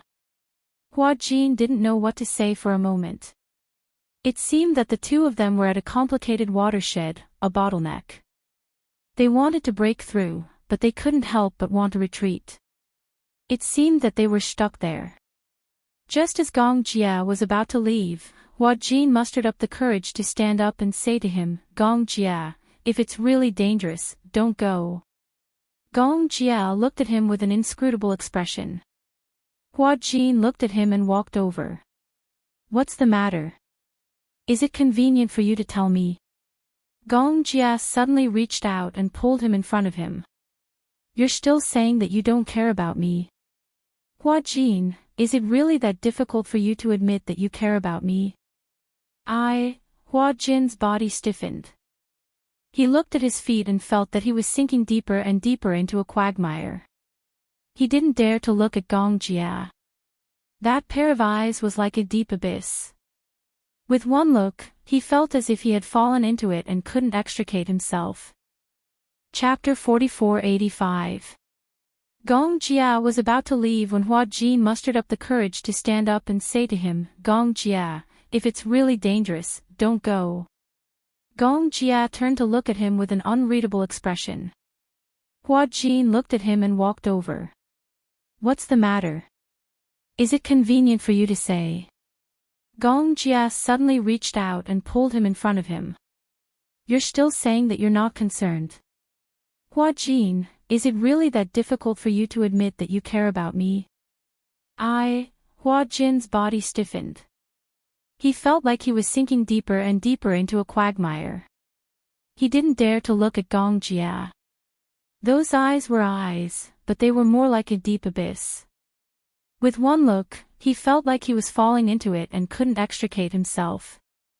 Hua Jin closed his eyes and finally said, "Okay, I admit that I'm worried about you. Since you said that it's very dangerous, I don't want you to go." His words were as plain as water, but it made Gong Jia's heartbeat accelerate. How many years had it been, other than reuniting with Yun Shishir and Yue's birth? Even when he was trapped in East Africa, there was absolutely nothing that could disturb his mind. But he was like a surprise that appeared out of nowhere. Gong Jia was in a daze when Hua Jin suddenly grabbed his shirt sleeve. "If I tell you not to go, will you not go?" Hua Jin was really worried. Gong Jia smiled. "You don't have confidence in me." "No, yeah, I have to go." Gong Jia said again, "Stay here obediently and wait for me." Hua Jin pursed his lips and didn't say anything else. There was a moment of uneasiness. He suddenly realized that Gong Jia's departure this time seemed to have something to do with him. Gong Jia saw the undisguised worry on his face. For a moment, he was in a good mood. He bowed slightly and used his unique height advantage to force him to a corner. "Do you know how much I like your expression right now?" Gong Jia, who had always been arrogant and cold and cherished his words like gold, actually said such words. Hua Jin felt very dizzy. "I don't understand what you mean by that." The next second, before Hua Jin could finish speaking, Gong Jia suddenly bent down and kissed him gently on the lips. Gong Jia couldn't help but ask for more. That boiling hot breath seemed to corrode his rationality bit by bit. Hua Jin stood rooted to the ground in a daze, neither refusing nor replying. Gong Jia grabbed his arm and wrapped it around his waist. With this, there was no longer any barrier between the two. He hugged Hua Jin domineeringly and nibbled on his beautiful neck and shoulders, so fragrant. The fragrance on his body was refreshing. Gong Jia realized that he was using the same scent as him. It was as if the scent of both of them had merged together. He couldn't tell which was his and which was his. He liked this feeling. Hua Jin, on the other hand, was so flustered that he forgot to reject the man's kiss. Gong Jia's kiss actually made him a little infatuated. All this time, no matter who he was in front of, he had always been careful to protect himself. He didn't expect that such a man would barge into his world unscrupulously and stir up a storm of blood. Hua Jin's breathing gradually became hurried. In a daze, he suddenly heard Gong Jia say, "I will come back safe and sound. Because this body, in the future, will be yours." Chapter 4486. When Gong Jia let go of him, if he wasn't leaning against the wall, Hua Jin's body would have slid to the ground. Gong Jia rubbed the boy's head lovingly and left. When Hua Jin came back to his senses and chased after him, he was already gone. At night, Hua Jin hesitated again and again. In the end, he went to find Alice and asked directly. Gong Jia said that he has something to do and needs to go on a long trip. "What did he tell you?" Hua Jin suddenly became excited. "What's going on?" "You must know." Alice looked at him as if he was an idiot. "What do you think?" "I've known Gong Jia for so long, but I've never seen him so concerned about anyone." "Because of my matter." Hua Jin was even more shocked. "Do you think? I remember I told you that the remnants of the sacred palace haven't been completely eliminated. They're looking for you." Gong Jia received an invitation from the International Federation. Those remnants naturally have to be eliminated. Leaving them in this world is a disaster. So, was it really because of his matter? Was Gong Jia protecting him? Then, why didn't he tell him about it? Those believers are all terrorists. Hua Jin became agitated. How cruel are their methods? Won't it be dangerous for Gong Jia to go? You underestimate Gong Jia too much. Besides, there are so many people protecting him. Don't worry, He'll be fine. Even if he's fine, Hua Jin clenched his fists, what if he gets hurt? You care about him so much. I couldn't tell. I think you two have a good relationship. You think too much. Hua Jin said righteously, I just don't want him to get hurt because of my matter. You're speaking so confidently. Isn't your problem his problem? Moreover, the grudge between Hurricane and the Sacred Palace has been formed. Apart from you, he also has his own temper. In East Africa, several of his beloved subordinates died so tragically because of the Sacred Hole. He will definitely go there to take revenge. Hua Jin sat on the sofa in silence. He suddenly raised his head and asked, Can I go with him? Forget it. If you go, you'll just be sending yourself to death. Alice spat out a sentence that choked him to death. Hua Jin said angrily, In East Africa, I also put in a lot of effort and didn't drag you down. In East Africa. If it weren't for you, Shao Jia wouldn't have almost died there. Hua Jin felt so guilty that he didn't say anything. Actually, I've always felt that Shao Jia's feelings for you were a little special. I didn't think too much about it at first, and I'm sure he didn't think too much about it either. However, during his time in East Africa, perhaps because he had experienced too many calamities, he immediately recognized his feelings.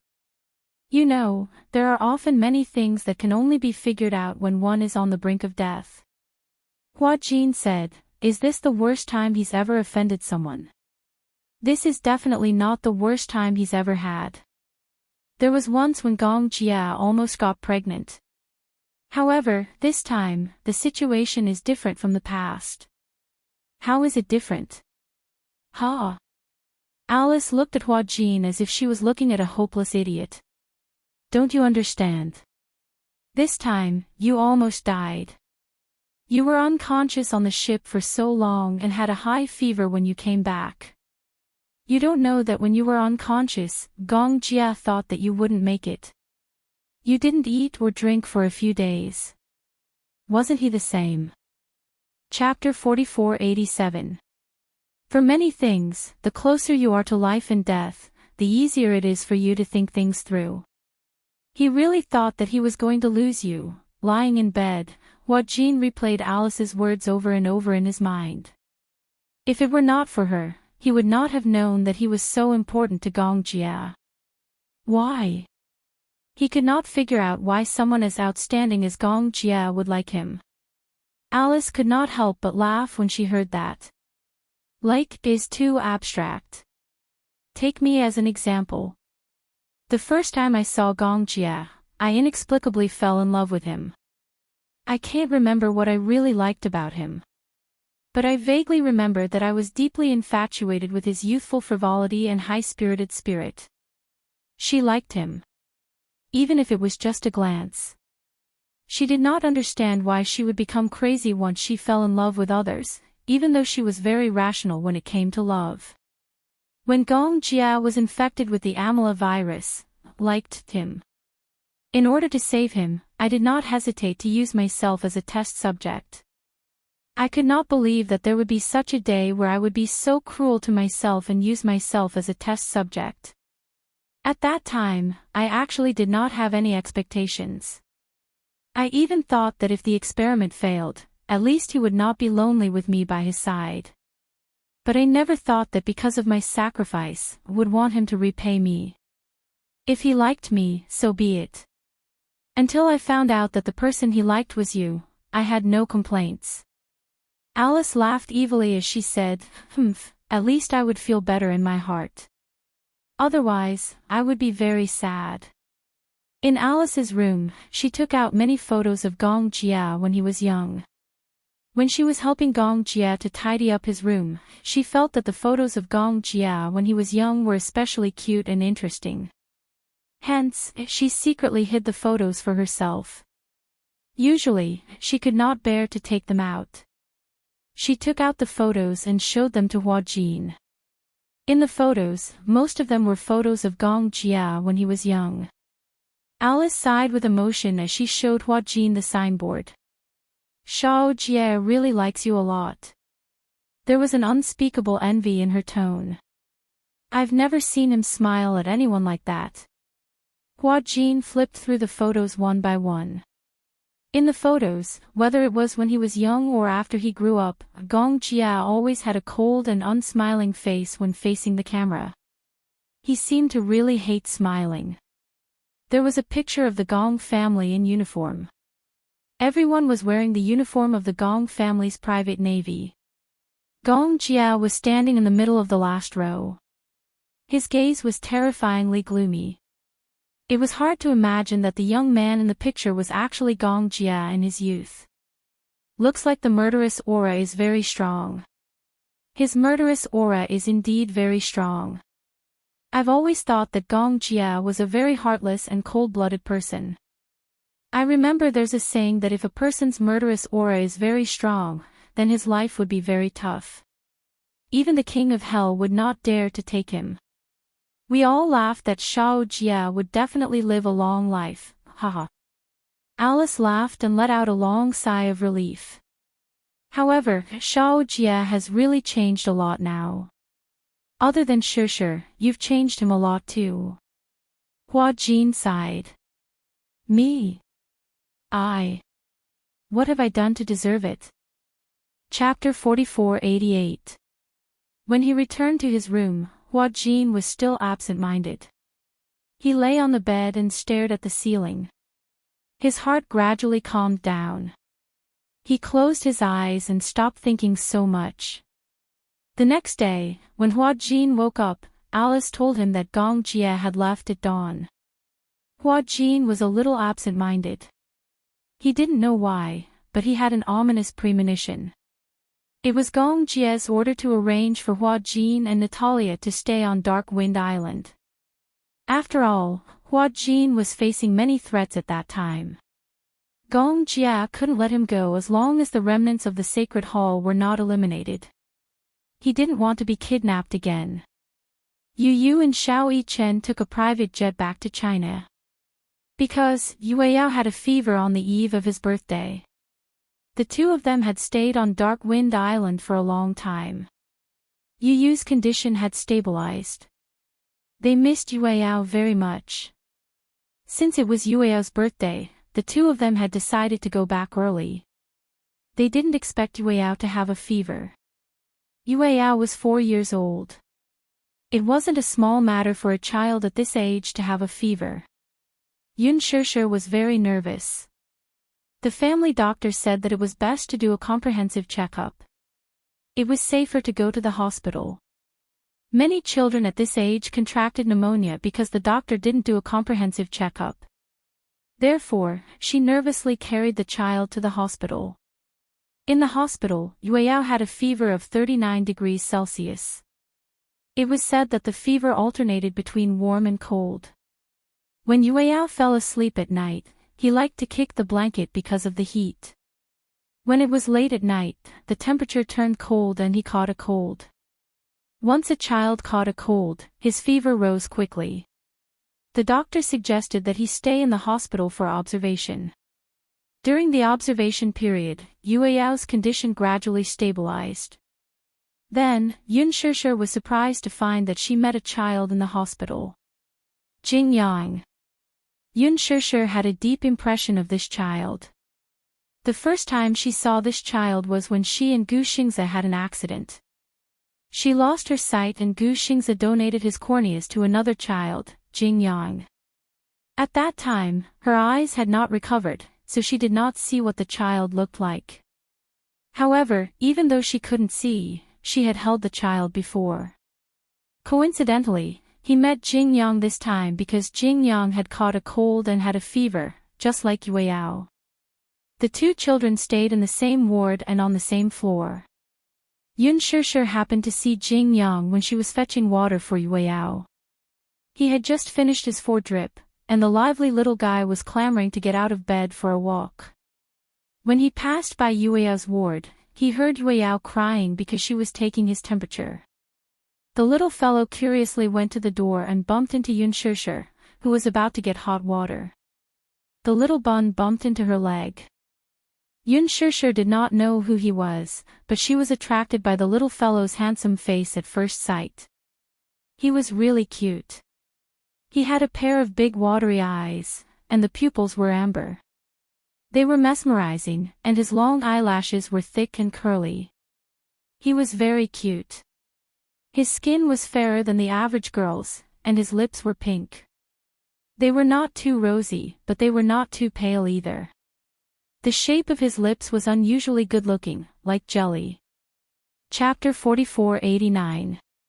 When he saw Yun Shishir, the little guy took half a step back timidly. He was obviously a little shy and afraid. There was still a fever patch on his forehead. So it was also because of a fever. Yun Shishir squatted down and asked him his name. However, the little guy was very vigilant. He shook his head and intertwined his hands.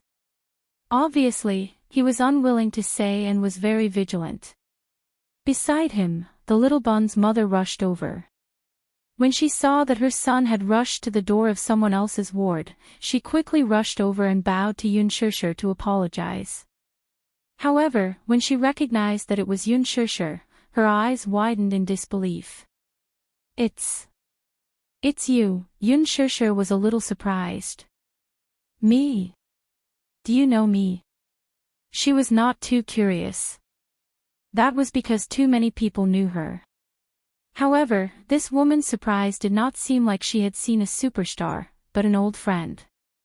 Yun Shishir, is that you? The woman picked up the little bun and smiled as she held the little bun's hand. She waved at her. Come, Yang, say hello to Auntie. Seeing that his mother seemed to know this auntie, the little bun opened his mouth and called out in a childish voice, Auntie, Miss Yun, it's me. This is my son.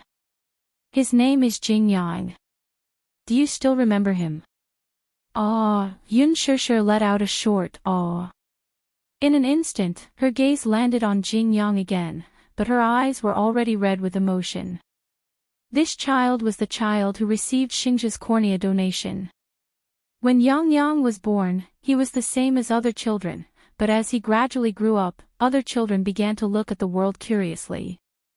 However, he lay in the crib, motionless, and didn't know how to fool around. I teased him with toys, but he didn't have any reaction. Although his eyes were wide open, they weren't focused. Jing Qi sat on the bed and chatted with Yun Shishir. Beside her, Yang was lying beside Yueyao's bed. He held his little head and curiously sized up the little girl who was about the same age as him. He stared at her curiously and carefully reached out to poke her face from time to time. Yueyao had just had a fever injection and was already asleep. Yun Shishir was listening attentively. Jing Qi continued, he was always lying still. I was afraid that something would happen to the child. I sent him to the hospital and found out that the child had a congenital cornea defect. The doctor said that it might be because I didn't get enough nutrition when I was pregnant, but he couldn't rule out other reasons. In any case, the child was born with a problem with his eyes. When I found out about this, I was so worried that I couldn't sleep well for a few nights. The child surgery fees are a problem, not to mention the scarce source of cornea donors. Yun Shishir looked at Yang and felt pity for him. Perhaps it was love for the house, love its crow. For the past few years, she had been missing Gu Xingze. In this child, she seemed to see the continuation of Gu Xingze's life. Thank you very much. If it wasn't for Mr. Gu Xingze, I wouldn't know what to do. I also thought of donating my own cornea to him, but the doctor said that the hospital doesn't have the right to perform such a surgery. I like this child. Not only is this child beautiful, but he gives me a sense of familiarity. Chapter 4490. The person had passed away, and the living were like this. Jing Qi lowered her head, feeling a little sad. She suddenly said, actually, I didn't know about Gu Xingze before, but after that, I went to watch many of his movies, including The Green Apple, that you guys filmed together. After a pause, Jing Qi didn't know if she should mention this. I think Mr. Gushingza likes you very much, right? You. Yun Shishir looked at her in surprise. I'm sorry, Jing Qi lowered her head guiltily. Actually, I know that with my identity, I shouldn't mention this. However, the movie The Green Apple, especially, made me cry. It's too touching. We're clearly in love, but we have to be in so much pain. I've watched this movie several times. Moreover, from this movie, I can tell that the way Mr. Gushingza looks at you is from the bottom of his heart. It's not an act. Yun Shishir suddenly fell silent. Jing Qi continued, I'm very sad about Mr. Gushingza's accident, but I also hope that you can let him go. I think that if there's a next life, perhaps the two of you will meet again at a certain street corner. Look, fate is really a magical thing. We actually met here again and even stayed in the ward next door. Don't you think this is a magical thing? Yun Shishir heard this and agreed. She suddenly asked curiously, I've never seen your husband. Where's Yang Yang's father? When Jing Qi heard this, she suddenly lowered her eyelashes sadly, her eyes filled with disappointment. His father, what's wrong? Yun Shishir saw her melancholic expression and became uneasy. Did something happen? Just tell me. If I can help you, I'll do my best. Thank you, Shishir. But, actually, I didn't mention the child's father to you last time because I'm actually not married yet. Not married? Yun Shishir's heart skipped a beat. She inexplicably saw herself in this lonely and stubborn woman. 5 years ago, I fell in love with a man and wanted to be with him without hesitation. But now, it seems that I'm like a moth flying into a flame. Until the child was born, he had no intention of marrying me. Only then did I realize that the man I foolishly loved didn't love me. When father and mother found out that I had a child out of wedlock, they were furious and wanted me to sell the child. As Jing Qi spoke, her eyes were slightly moist. Speaking of which, I'm ashamed. Back then, I did have such an idea. Originally, when the child was born, I had the idea of marrying that man. However, when I realized that the man wouldn't marry me, the child was also diagnosed with a cornea defect.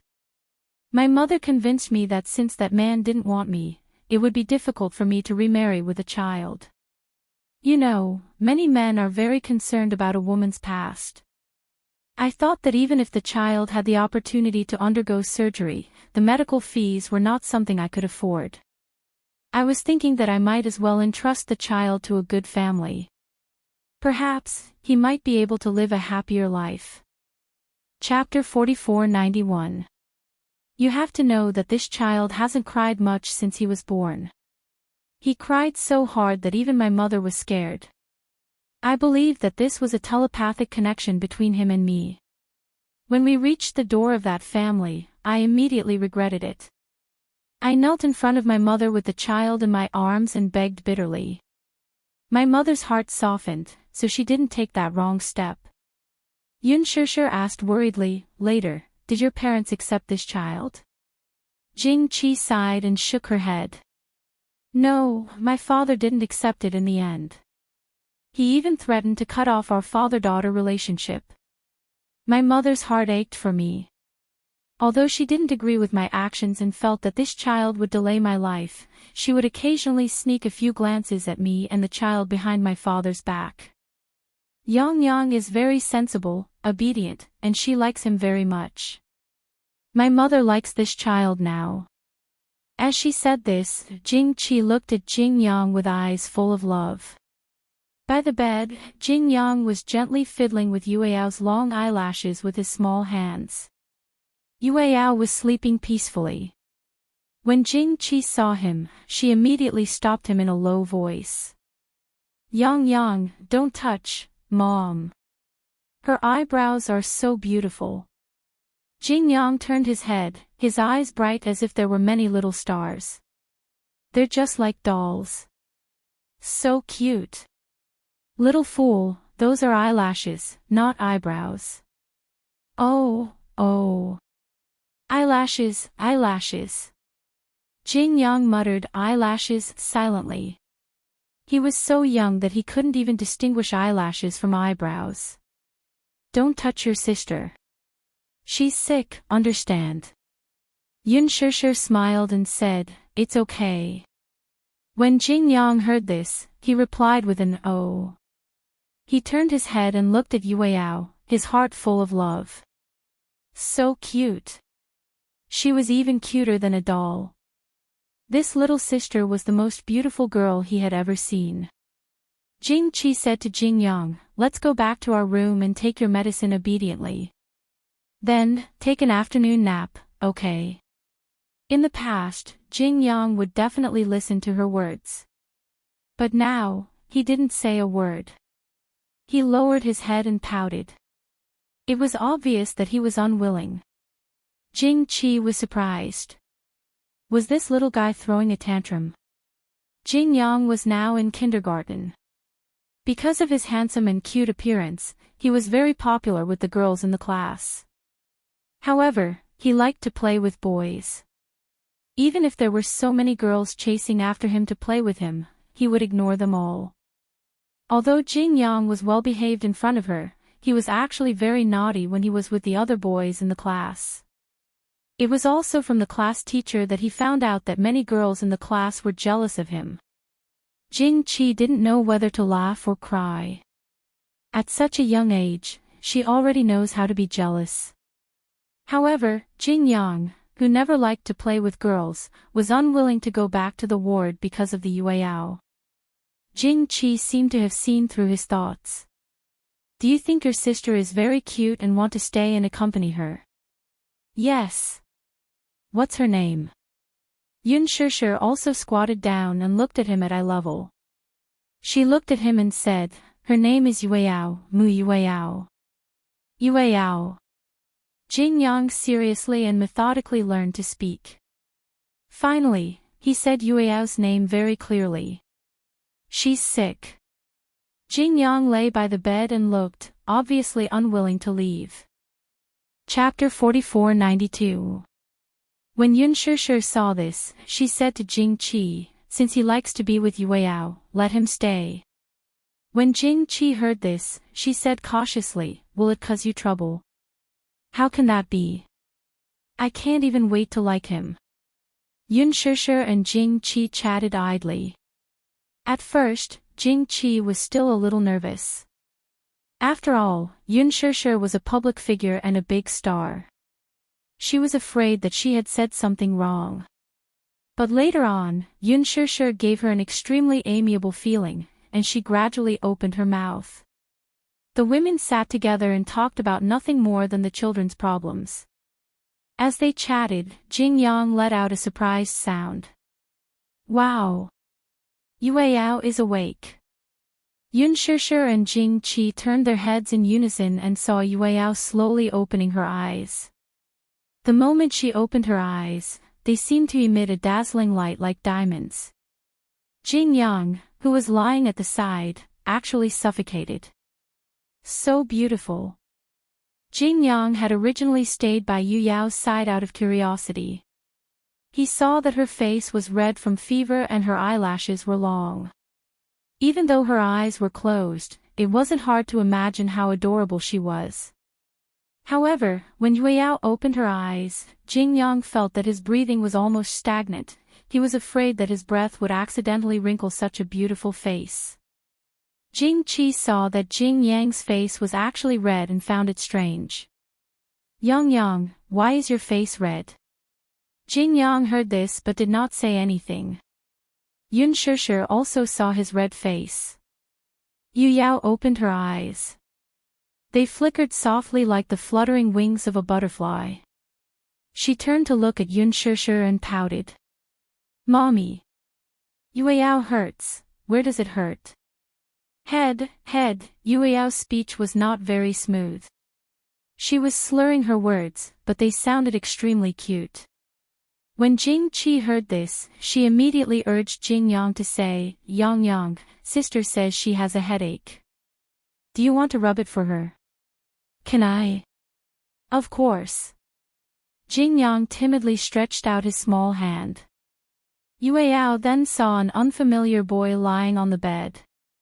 She was a little scared and pulled up the quilt to cover half of her small face. She only used a pair of eyes to secretly size him up. Jing Yang's face turned even redder. However, he refused to retract his hand. Instead, he leaned forward. His small hand was carefully placed on her forehead. Yueyao looked at him and then at his hand on her forehead. She licked her dry lips and finally revealed a little of her face. Jing Yang smiled at her and immediately said, I'm Jing Yang. You can call me Yang Yang. Yang Yang, Yueyao was still a little shy. She was so afraid of strangers. Since she was young, other than Yun Shishir and Yu Yu, it was difficult for others to hold her for a while. Yun Shishir was surprised that Jing Yang could touch her forehead. This child has been afraid of strangers since she was young. Yun Shishir explained, I thought she would cry when she woke up and saw Yang Yang.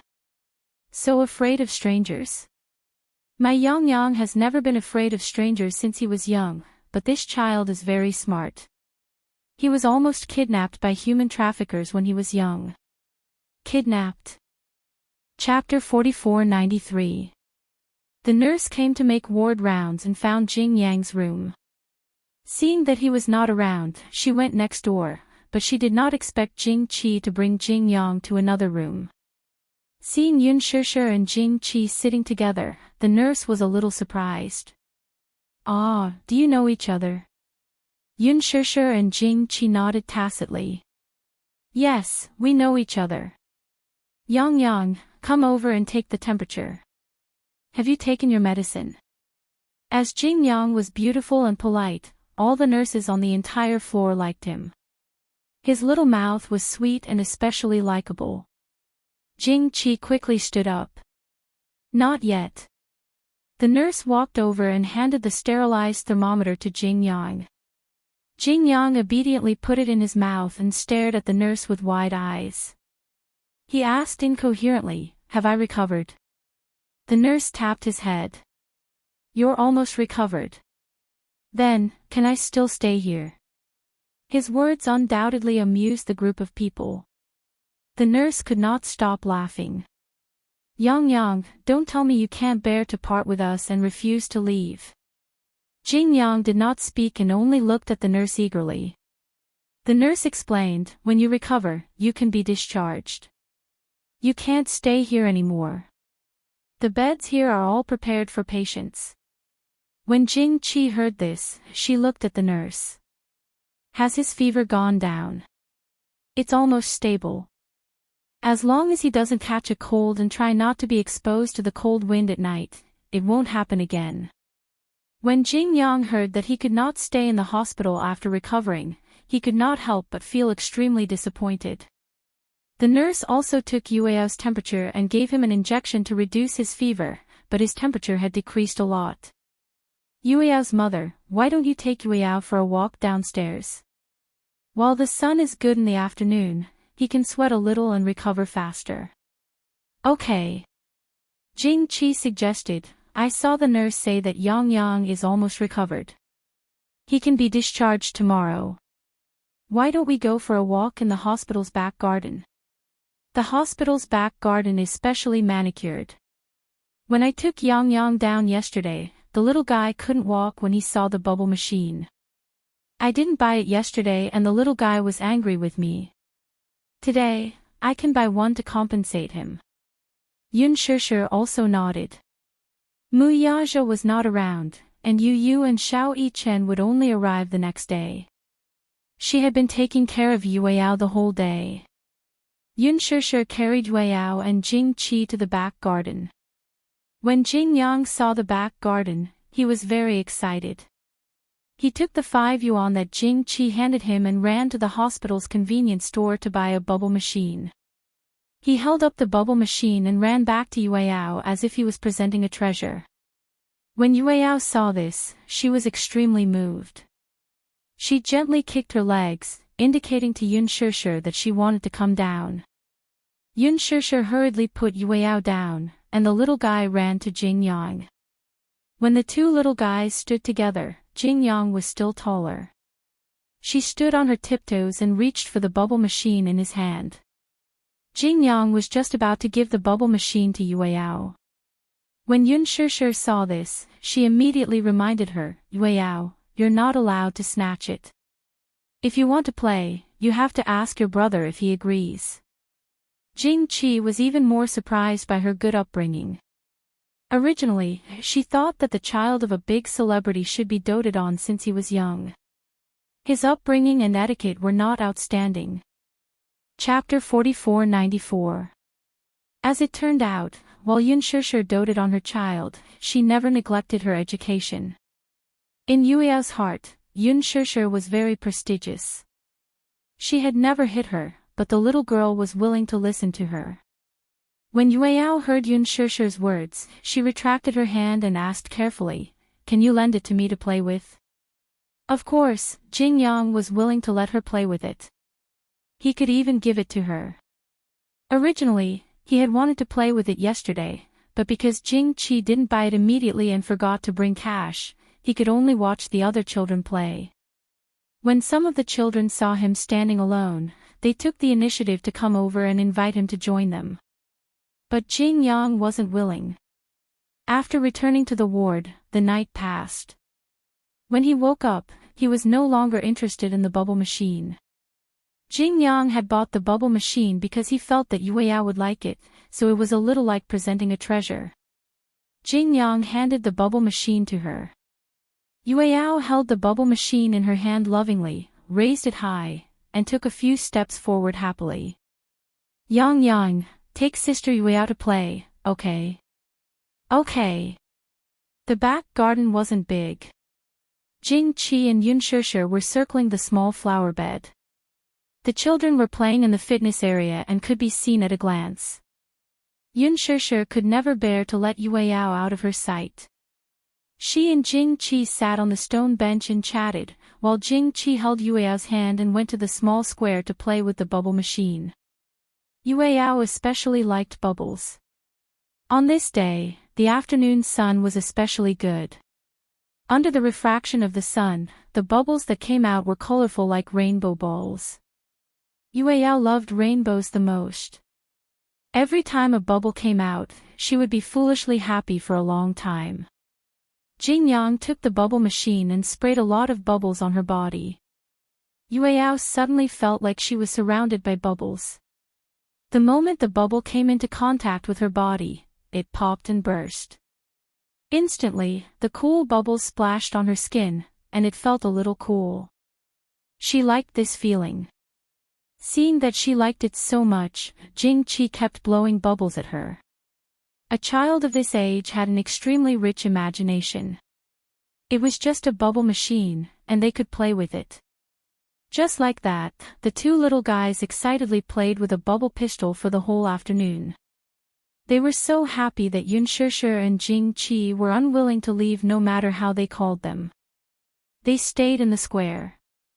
In the end, when Yun Shishir carried Yueyao in her arms, Yueyao looked at Jingyang with an aggrieved expression, reluctant to part with him. It turned out that when they were playing, Jingyang told her that he might be discharged from the hospital the next day, and she didn't know if she could see him again. When Yueyao heard this, he was a little absent-minded and started to feel unhappy. "Yang, say goodbye to your sister." Jing Qi tempted him. Jingyang raised his small hand, but he couldn't bear to wave it away. He just stared at her deeply, obviously unwilling to part with her just like that. But when he heard Jing Qi say that Yueyao still had to take medicine when she went back, he waved his hand sensibly. When Jing Qi carried him back to the ward, the nurse came to deliver the medicine, but he was unwilling to take it. "Be good, Yang. Aren't you going to listen to mommy? You have to be good and take the medicine to recover." However, he shook his head and refused to take it. "Didn't the nurse say that I'm almost recovered? Then you have to eat today's portion." "I don't want to eat. It's so bitter."